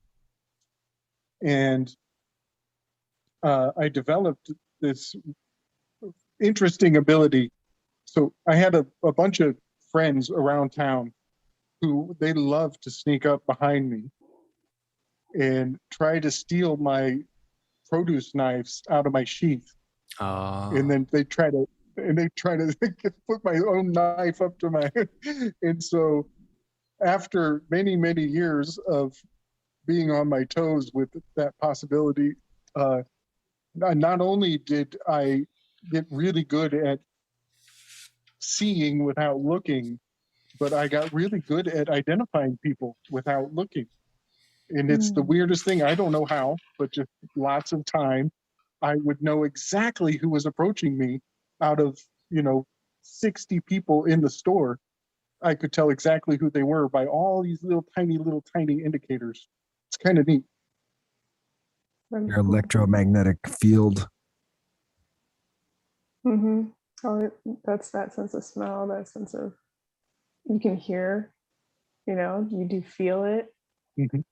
Yeah. Yeah. You can feel stuff like that. That's crazy. That's cool. Mm-hmm. Well, and I like that about the Fremen because that's what it hints at is those abilities with drinking the waters of life and having that relationship with Shai Hulud and, being able to ride the worms and hide under the sand and be undetectable. That's. It if you speaks think to the about- consciousness of Arrakis. Like Dune is a living planet. It looks Yeah. dead on the outside, but under the sand in the Freeman Sieches, which are numerous, all of these caves where the Muhajin and the Left Behind Fighters and Al Qaeda and all of the allusions to our world are clearly there. Hmm. Frank Herbert was in the Oregon coast when he thought up the ideas for the dunes, because out there they have these huge sand dunes, and they pretty much are like living organisms because they move and they change all the time. They're constantly changing. You never know, like, if it would overtake and bury a town, a week after it was over there. Yeah. Is there a mycelial network within the sand of the dunes? Are there mushrooms in the desert? Good question. I'm not sure. It might be too transitory. More like peyote or something? Well, actually, there is. I don't know about in the sand dunes, but I know around there, they're in or in Astoria, Oregon. They have some mushrooms that only grow in that one spot. They're called azurescence. They're the essence of blue. They're Yeah. Paul Stamets' favorite mushroom. He named his son Azure, actually. Nice. And they bloom about Thanksgiving time, around there in November. I didn't go last year, but I go probably every year and pick them. They're pretty sweet. They have a really mellow effect. It's nice. We're kind of feeling mellow right now after a long, deep, and wide dive into the dry, arid sands of time.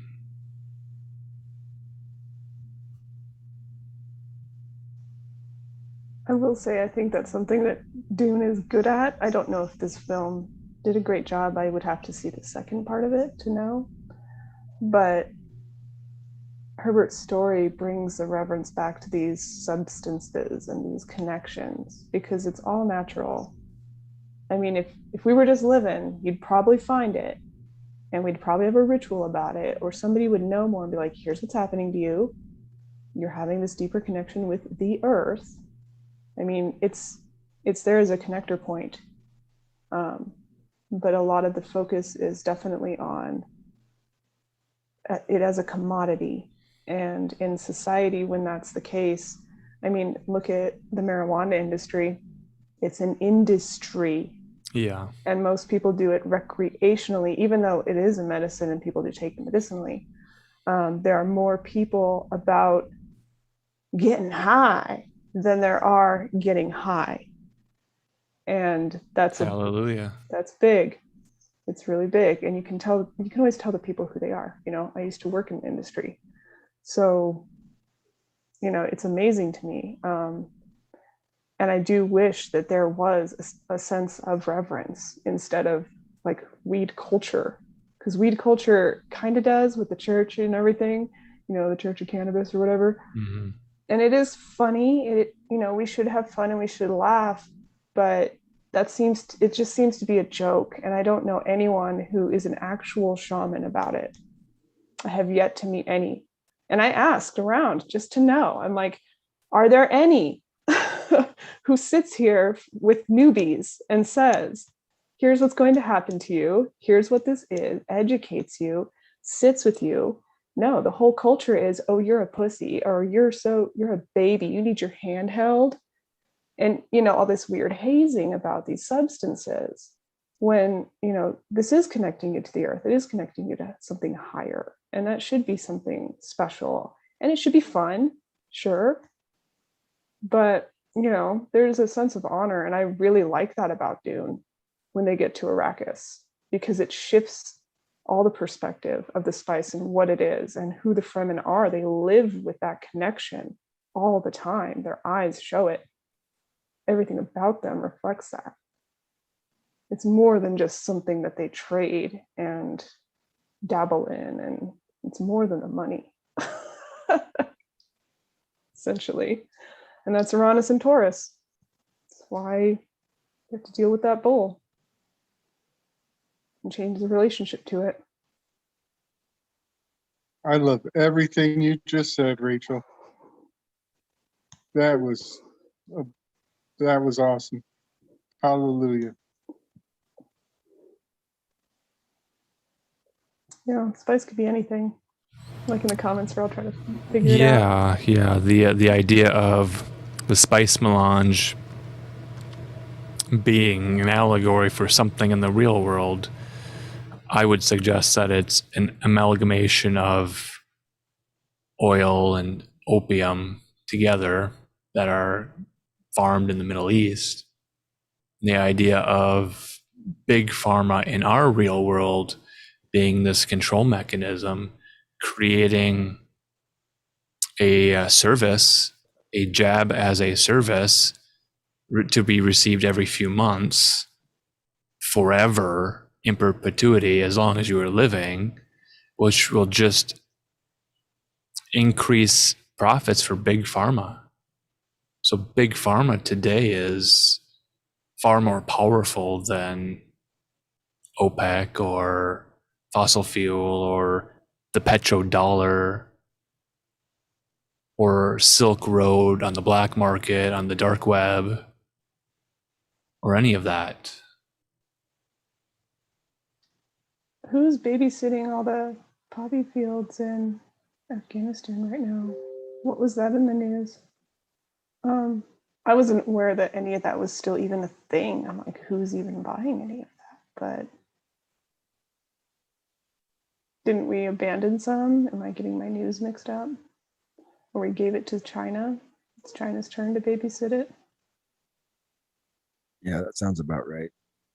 Yep. It's like we're all going to take part. I do appreciate that Aquarian aspect in this particular version with Yue and the inclusion of Mandarin in a setting that is traditionally very Middle Eastern, because it does tie in all these very big global powers. And we do live in a global consciousness. So I can appreciate that about it. I mean, I like the idea of us all trading and doing stuff together. You know? But it just depends on if we can do it tactfully and artfully. If we don't have to like each other, but we can still act in love.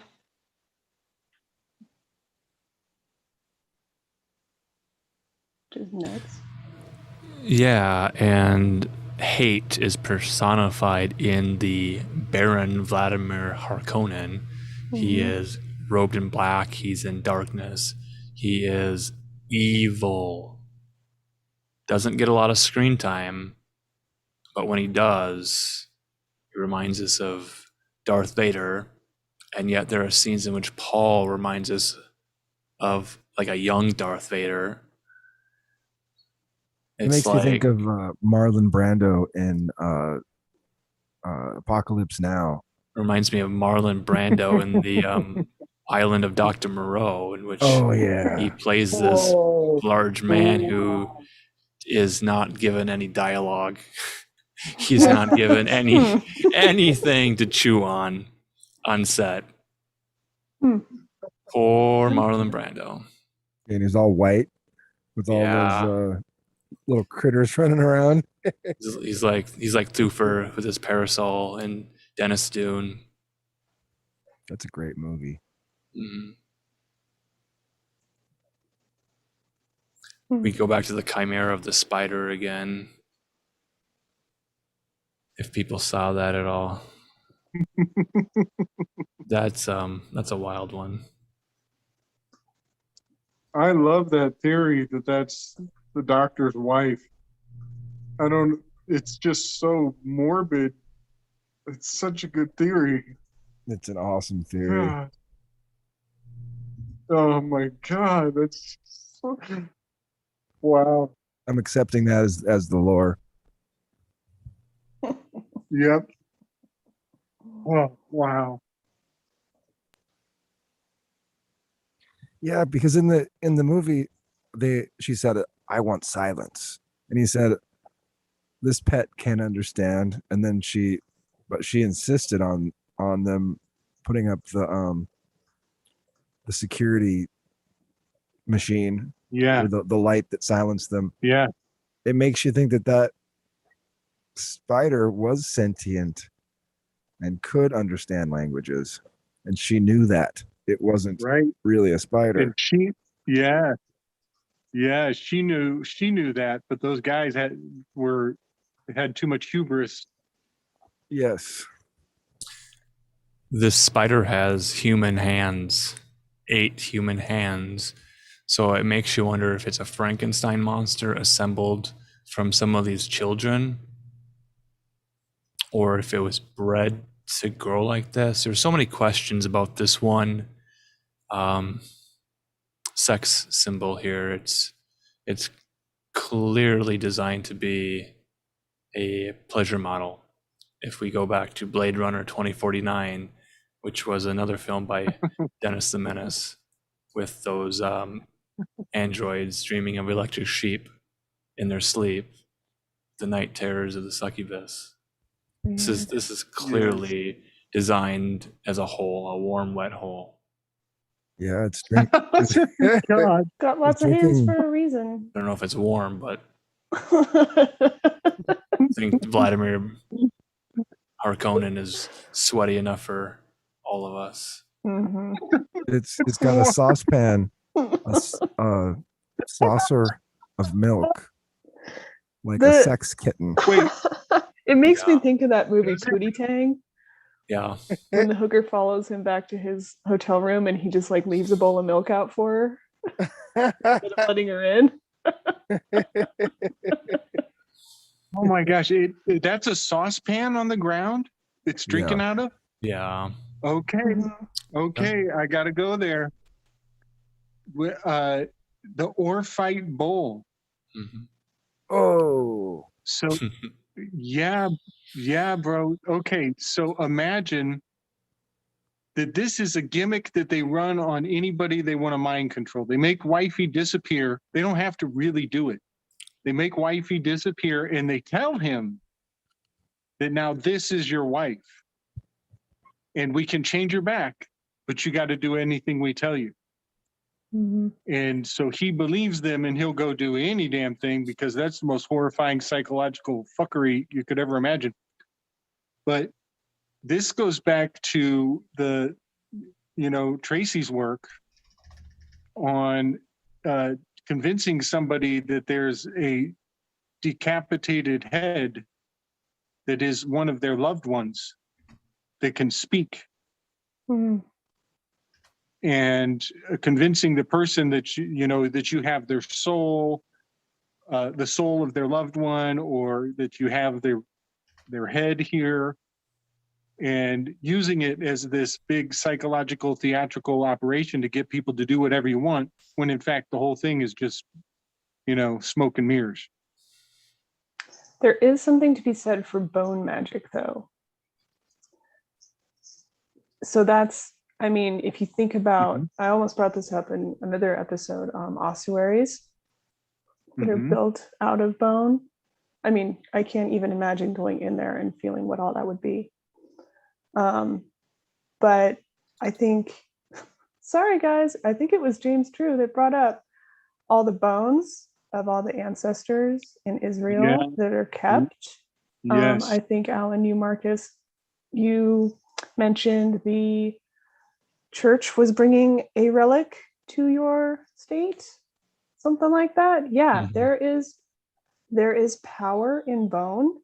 Some of that essence, I think it can be broken, but it can be a very huge manipulator. It changes energies, but it also changes mindsets. I mean, I heard that every Catholic church had to be built upon a martyr's bones, and so they would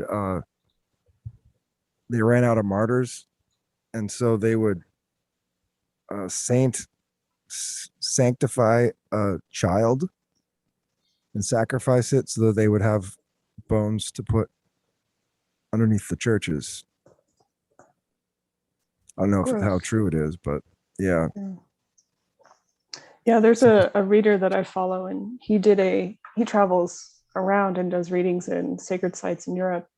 He's in Mexico right now, but he snuck a reading in at an ossuary, and it was really intense. Like, it was very brief because he's like, I don't want to get like caught in here, but he does a lot of sound healing through singing, and he like wanted to do it, but it would have just, I mean, the entities that are still attached to those bones are so terrified because they still have the mindset of when that was built.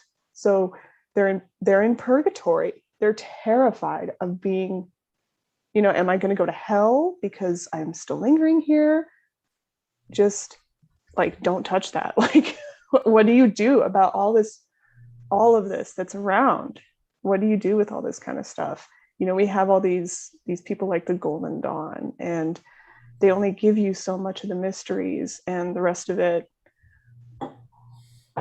they do sketchy things. Makes me think of the word encapsulate, cap and soul, captured souls, encapsulated. Yeah. And I can't believe, they try to say, oh, we're honoring these people. I mean, I have animal bones.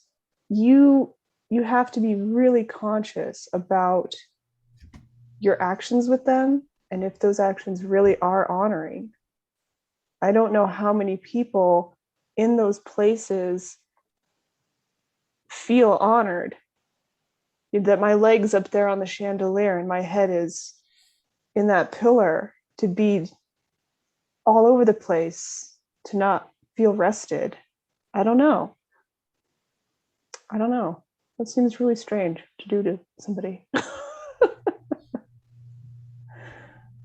But yeah, I think that's powerful. And, even if they are lying, there's nothing in that box. There's nothing, it's, I think, because there are real examples, it can be easily messed with. Could I get a takeout box to go, please? Only if it's in the shape of a star. Oh my goodness. So you go to the church for the potluck, and Guy Fieri's in the church kitchen cooking for you. Has he ever been on an episode of Hot Ones? For some reason, I'm thinking like chicken wings. He needs to bring that in the heat. Oh my God. That's him in that car. Mm-hmm. That's funny. A diner at the end of the universe. It's European. The steering wheel's on the European side. Is the ghost pepper driving this?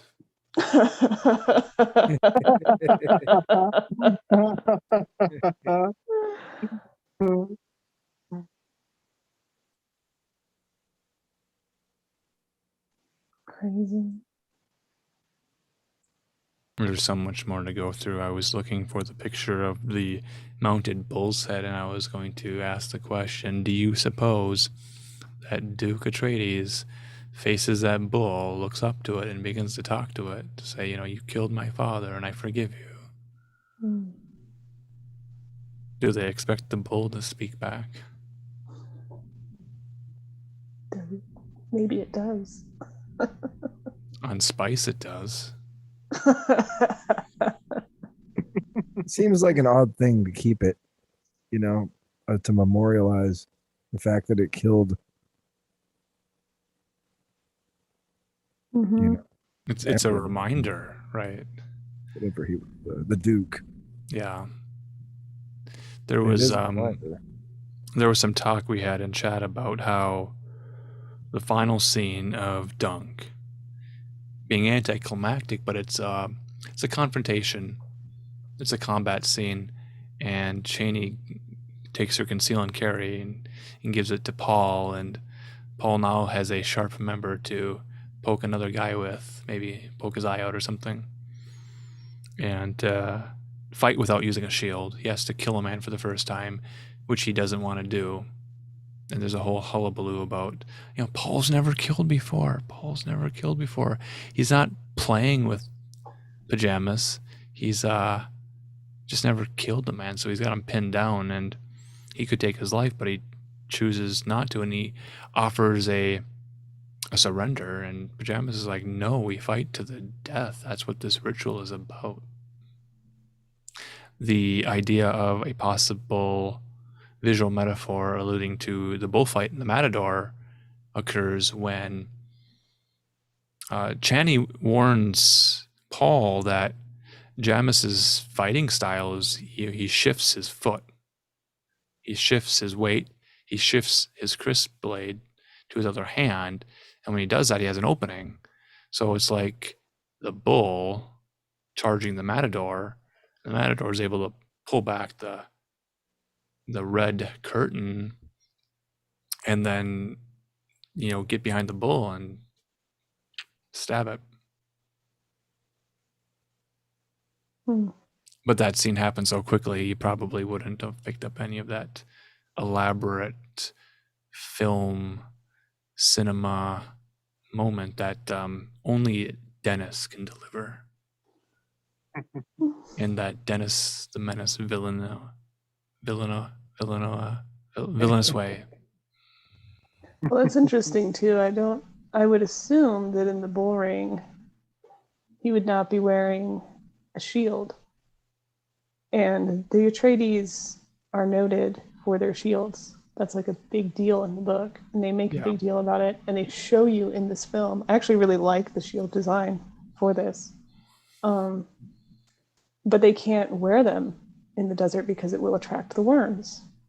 So in studying that fight, he has an idea of that finesse without a shield, of being vulnerable.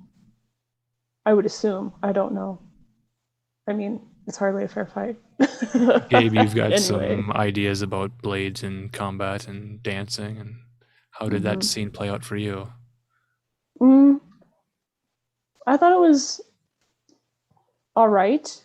I would have liked to see more of it. I felt like it was almost too quick.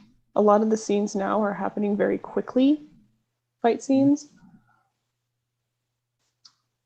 Yeah, there's that scene in They Live, which stretches out for 15 minutes. I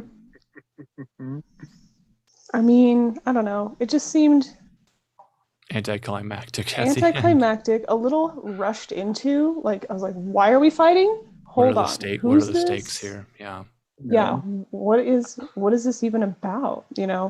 That was. Is hard Paul to doing read. this to impress a girl? Right. And his point mom is like losing it. I don't remember her being so like, he needs to get back to Caladan. Like, that was her focus. Yeah. We need to work with the Freeman to find a spice pirate to get us off planet and return us to our homeworld. We want to go. Wait, did you forget the plan? Trust the plan. What's the plan? What is lady? Plan. Yeah, it was an okay fight. I think it could have been choreographed a little bit better, especially because she made a big deal to mention him. They're not going to do shoulder locking flips in the desert like Power Rangers. It'd be more fun. It was way better than Beat It. It was okay. It's like West Side Story. They're having a bit of a rumble. That would have been great to see the Fremen doing this. That's why we hope that the next adaptation of Dune will be rock musical. Yeah. We want all the inner monologue as songs with solos and dancing and singing, and we want it to go on for 24 hours. We want all 3 books told. Longest production. Lowest budget. It's a desert planet. What do you need? Yeah. Right. I see a bit of a metaphor potentially, and this is hopeful, wishful thinking, but so bringing in that, the 2 stories of the Mithra dynamic that sometimes he loses, and sometimes he does that amazing maneuver to get behind the bull and he kills the bull. Well, that played into the fight, that final fight scene with Pajamas. Right. You know, he pissed Pajamas off by, you know, asking him to submit twice, and they were like, "What is this about?" And then in the end, he's like, "Oh, I gotta see this through." Yeah. And so in the end, he comes around, gives him the stick from behind. Well, theoretically, if the first Dune was a whiff, Mhm. then it would be true to form that the last Dune, we would all be like, "Oh, they finally got it. They figured it out." And that's just me being optimistic. But So you're saying they intentionally played this low key so that the next one would build upon it and be better, and you'd be like, "Oh, part 2 is better than the first one," so you have to watch part 1 to get to part 2, and then part 3 will be even greater. Before I lose Mhm. this thought, the metaphor of the matador leads us to the idea of the bull rider, in which there's riding of the sandworms, and we didn't even get to that Yes. part at all yet. Yeah. So you have Mm. Paul learning from the Fremen, and part of that is to irritate the sandworm to get it to rise up, and then you cling on to it and you ride it like a bull would ride, like a bull rider would ride a bull in the ring for as long as possible. Yep. So maybe Just we'll like- see that in part 2. Yeah. Just like January 6th. Insurrectionists, Mm. splinter cells, the sleeper must awaken. Mhm. Mm. Mm. Yeah. I've been thinking about that strategy a lot. And it seems to be, I'm getting the message, and I hope other people get the message. But there's this, you know, draw out the irrationality, so they expose themselves. And that is, that's one of the oldest tricks in the book. And it works on animals. That's animal conditioning. That's animal training mentality. That's how eugenists would be thinking. Mm.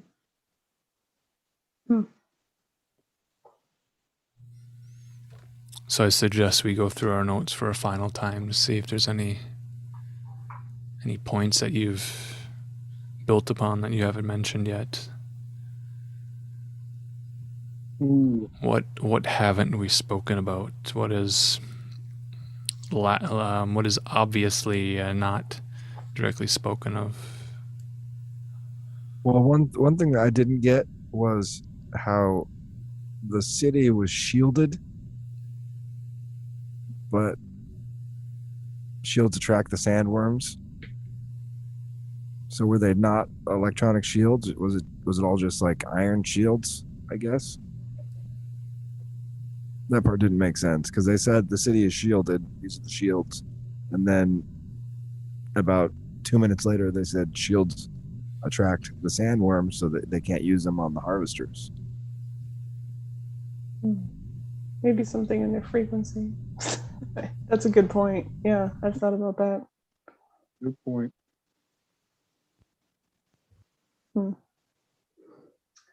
I thought it was odd too. There's a quote that Paul says in the book. It's a mentat mentality. And in this movie, in his vision, this guy that's supposed to teach him the Fremen ways, he's the one saying it. So they're taking things, again, reassigning them from the white man to this person has all the knowledge.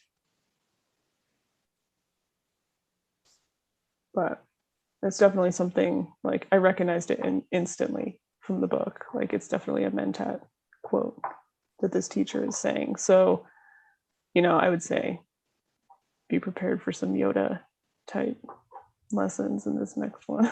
That's what I'm guessing. Yeah, there's lessons in these art reliefs. I don't know if it's a metal thing or carved or however that works, but there's some beautiful art on the walls in these reliefs reminding us of the Mithraic temples, and we talk about that early on in the first hour. I don't know where we're at anymore. All the spice is hitting, and we're outside of space and time, and we're just sort of drifting on the sand dunes. Where is it going to take us? And there's no easy exit from this. It's just, it ends on a cliffhanger, maybe. So I've got a short list here of items, and we could just put them on for the next one. Yeah, put them on the So there- table and we'll see. Yeah, yeah. So I just wanted to put down, that we have a whole lot of initiation built into this story. I mean, just layers and layers of initiation. We have, nude. We talked about Dune in Yeah. reverse is nude, but then we also have that dunce, which that's the Fool card, is the beginning Yeah. of the tarot. Yeah. We have the Jam Gabar. Oh my God! The jab. The jab. We Poison have his needle. yeah. We have his first kill. The first time he kills somebody, and we haven't even got into the second half of the movie where, he rides the sandworm. I mean, the initiations just keep on keeping on. I wanted to just briefly point out that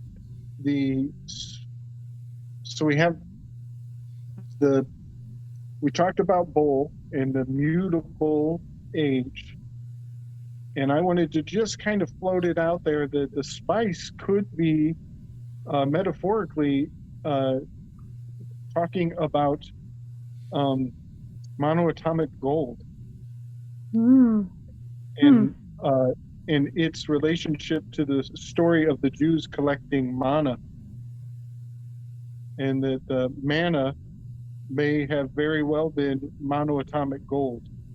And I don't know who to attribute or tie that thought back to. It's not original to me. That's somebody else's research is pointed at very powerfully and compellingly that the manna was monoatomic gold coming down from the sky, which would have been triggered by a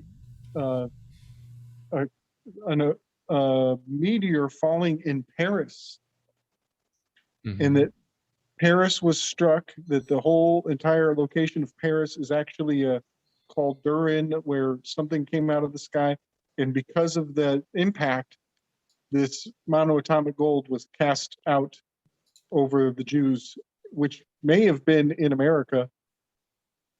If Egypt was America, that might have been in the Americas where that monoatomic gold came down. Could be. Okay. So I just wanted, and that would relate to the bullion, Gold bullion. and the Mm. gold Mhm. bullion, and the idea of the Hebrews worshiping a golden calf that was made out of all the collected gold. So maybe we can put that on the table for the next round. But I really want to bring up, before this topic gets stale, La Palma Yeah. Yeah. and the palm trees Mm-hmm. on fire. It's incredible to me. It's absolutely incredible that at the release date of this movie that was planned for so long, La Palma volcano is erupting and apparently collapsing. I think I put a video out there in Telegram. They did some satellite imagery of the earthquakes, and they are in a perfect grid system. Mm. They I are saw that. They're absolutely in a row. And the guy who presents it, he's like, I don't want to be a conspiracy theorist. I don't want to posit what this might be. But the palm trees were in a row on fire in the movie. And Yeah. here we have La Palma is clearly under some sort of, PG&E directed energy weapon. It looked like, so there were the satellite images of the hotspots of, was it earthquakes in those spots. Yeah. So they were like red and darker red for the more intensity, and then it kind of went to faded red as it was less intense, and it looked like somebody had a perfectly, like a board with holes in it, evenly spaced holes in a Like a grid shape, checkerboard. and then shined a light through the holes from the middle behind it, the way that it would light up the ground. Yeah. Yeah, it was insane. And did you guys hear about the fella who wanted to nuke the island? No. I'll link this one in the Telegram at the end of the show. But some asshole in some position of presumed influence. And I misspoke. He didn't want to nuke the island. I'm sorry. He wanted to use bombs to collapse the volcano. And it turns out Like a that Bond villain. that is a plot from a video game where they collapse that exact island systematically on purpose, and it causes a tidal wave to wash over the east coast of America, which would be a good reason to dunk.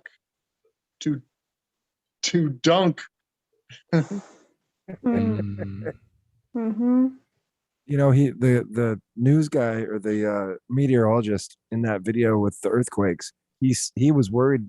He said that there might be a tsunami. He said, I hope not, but And that's what they've been waiting for. They've been talking about dunk, Tavila, Matrix 4. Everybody get down. Yeah, Matrix 4 trailer get with down. Neo in the bathtub and a duck on his head. they're pretty good at making tsunamis. If the one in Japan is evidence of it, seems like a Weather precision warfare. attack.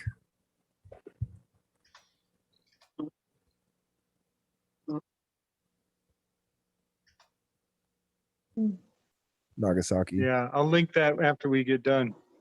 Hey, you said something about a talking asshole. Oh my god. Was that this guy? Looks like he's wearing flesh-colored boxer briefs. Those flesh-colored boxers. Hey, you can see all Impressive three tan line. moons. Yeah, all three of them. The whole second moon of Arrakis. I don't know, was it the cheek on the left or the cheek on the right? The place where the sun don't shine because they only come on at night.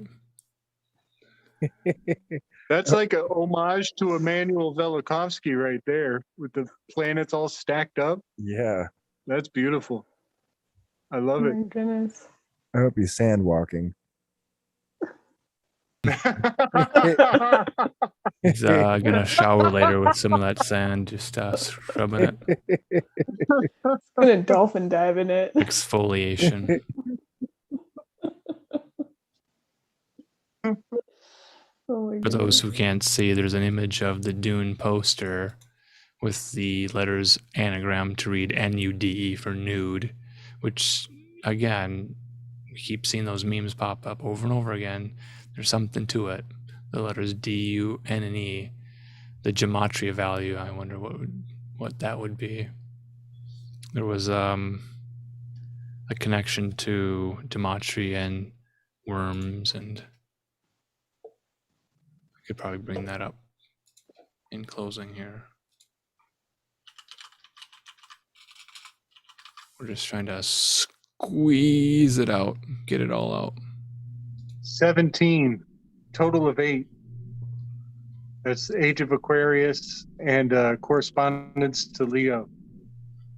Infinity. Infinity, yeah. Star card, I should say. 17. And then 8 being strength. Yowza bedowza. I think the star is the one card that just I cannot get my head around. I'm always like, basic meaning on that one. It's so like, it's kind of like temperance. It's just like a higher octave. I guess it's like temperance would be, oh, one of them's Neptune and one of them's like Mercury, you know? Yeah. There's so many correspondences all happening at once that unless you are a mentat on Yeah. a special sauce with your lips stained red, drinking that Kool-Aid, you're not operating at full capacity. We didn't mention anything about the Butlerian jihad, which was brought about by machine learning and artificial intelligence becoming such a problem that it wanted to eradicate all other sentient life forms. So they had to formally ban the use of any machine learning, artificial intelligence. Which is interesting since so many other sci-fi films right now are pushing AI. Right. This is a return to feudalism 8,000 years in the future. Mm-hmm. And here's an interesting tidbit. It reads, the Hebrew for the word snake has the same numerical value, is therefore seen as equivalent to the word for Messiah. So I'm saying that snake is sandworm, is Shai Halud, and that being the same word for Messiah having to do with, there's another word for Messiah used in the movie, and there's a title of another Dune book called Dune Messiah, which I think is the third book in the series, the trilogy, and it ends with that Messiah book. So the Hebrew snake having the same numerical value as Messiah, I think is important, probably intentional. Well, it's the clothes they were wearing in that first photo shoot. The boy was dressed up like the priest with the white collar, and she was dressed up like she was Eve, nude, with a snake wrapped around her neck, with an green apple in its mouth. Yeah, ironically, it's the Messiah. It's the thing that saves you, that reveals the truth to you, which is demonized at the beginning. Don't listen to that crafty snake.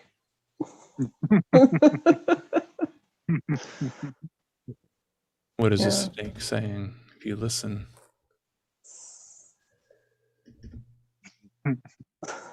Whispering, chanting, and the music by Hans Zimmer. I don't know. That still small voice.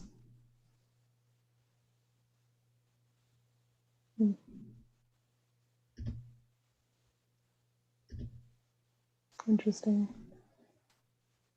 Yeah, the snakes, if we go back to the Atreides thing being very Arthurian, pre that whole thing with the druids, snakes were a big metaphor for wisdom. They had snake stones like the egg to remind you. Yeah. Connected with water. Mm-hmm. Do you connect with this at all? Oh my God. All the time. Oh my God. What sort of initiation would be brought about if this was left in your tent in the desert? Oh, no. Here comes the cupbearer. Yeah. It's a fun drinking cup. Oh God. Wash it out after you're done. Oh shit. Is the dishwasher safe, I wonder? I don't have any more questions. You use sand actually to clean it. Rub it down with sand when you're done. Yeah. The only way. I don't know if this is real or not. It's just our imagination. It looks like it's silicone, to be honest with you. I like that it's painted. There's different hues to the flesh. It could be just different colors of silicone mixed. Yeah. But yeah, it looks legit, unless it's a really good CGI.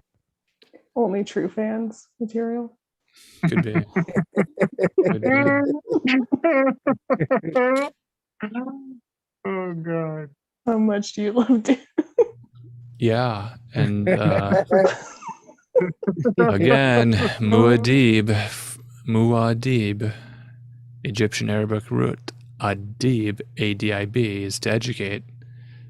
ADDIB in this context is coherent with the mysteries and suggests sexual initiation assigned to the inner sanctum of the pyramid. That's Paul Muad'Dib having to make a sexual connection with another human being is going to be a big challenge for Timothy, who doesn't seem to be interested in anything. But give him one of these. Bad dragon. Let's see what bad words that dragon whispers into his ear. Oh my goodness. Probably sounds like mouth sounds. Slurping and I didn't need that audio. Thank you, though.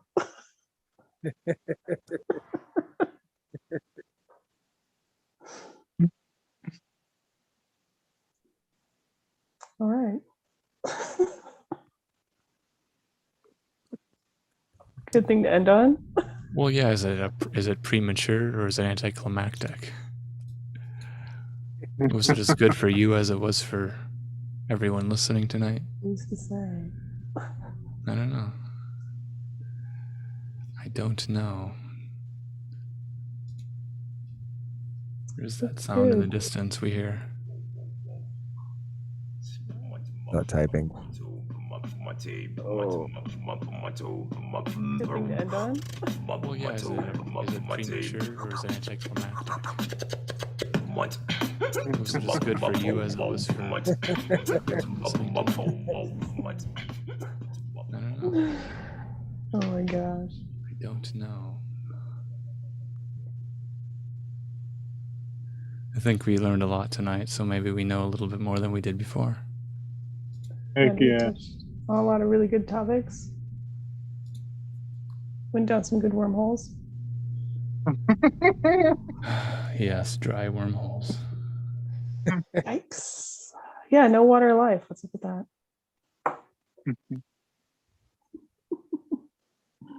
Spiders on spice versus the worm. Who would win?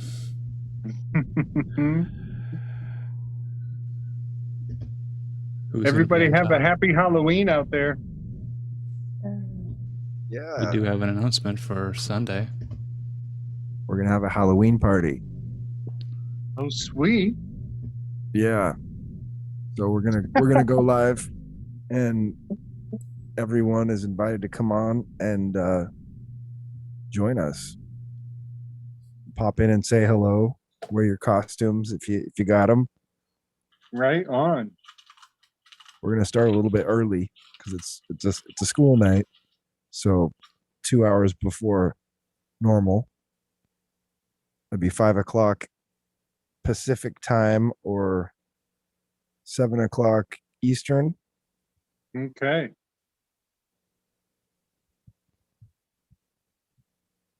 Sounds good.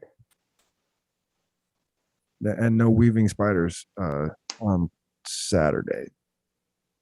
Right It's on. canceled this week. Zupa de dupa. Zoopity doopa.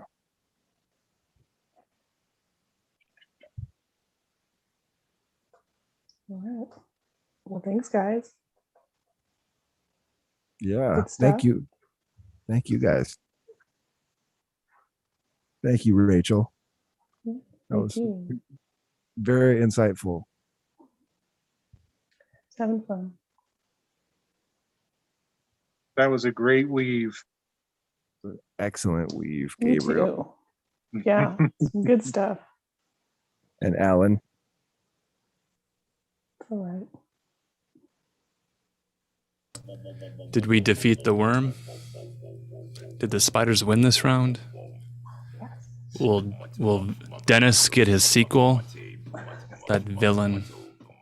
Dennis! It's definitely a hangover situation. A hangover. Yeah, we do have a Telegram, WSW chat on Telegram. We use hashtag Weaving Spiders Welcome on Twitter. I'll link the Telegram.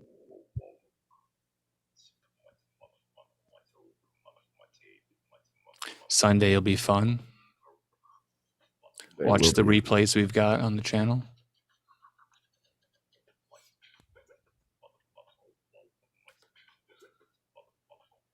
I am now posting the link to the Weaving Spiders Welcome Telegram.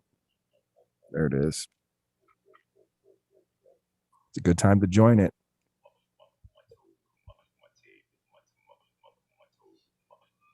Nice.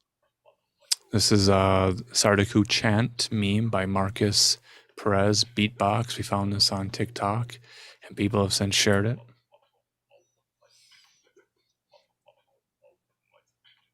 Thank you, Liza, and Mew Mew Mew, and Ronnie, and Krista, and all the other chatters that have joined us throughout this stream throughout the night. It's kind of fun to go long and get it all out. It is fun. Lots of cool thoughts. Might have to wait 20 more years or 30 more years before we talk about the next Dune adaptation. No. It better be on Broadway. Singing I think it'll be a sandworms. VR experience. We'll all live Dune. Oh, you're right. Augmented reality. So just attach it to our masks. Yeah. Spice in the air. The Spice Girls come back. Oh, it'll be cloned by then. Spice Girls. There'll just be 1 spice, 2 spice, 3 spice, 4 spice, 5 spice. That'll be all It'll just be. numeric. They look like that spider. Oh, yeah. We need a credit sequence that can just roll, like introduce all the characters on the show. But we're a podcast, so we're audio. We're just here to tickle your eardrums. You got to make a meme of that spider twerking. Oh God, don't. I don't But ever do want to it. see the spider again. It looks like some terrible CGI with like some lighting, shiny, waxy effect on it. It's just, Yeah, it's not that great. it's a nightmare. It's, Glistening. Oh. ooh, yeah. I don't want to look at it.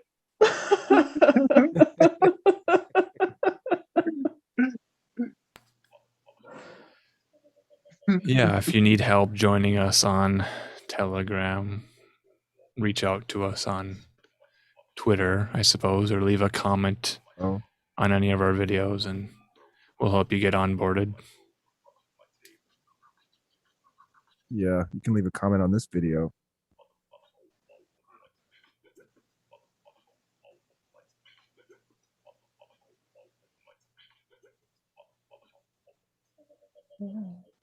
That spider is probably built out of 4 people to get 8 hands.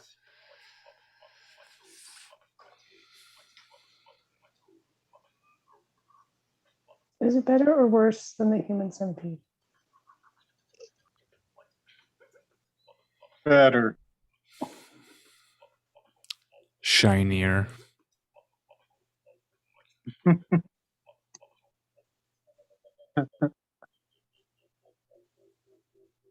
It's a little more practical, I guess. We're slowing it down.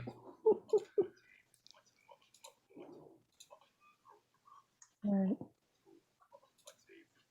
Thank you, guys. Final Have a good thoughts and night. words. Got nothing. Good night, everybody. Mhm. Happy Sam Hain. Yeah. Happy Sam Hain. Get your spook on. You want to play the music out, Alan?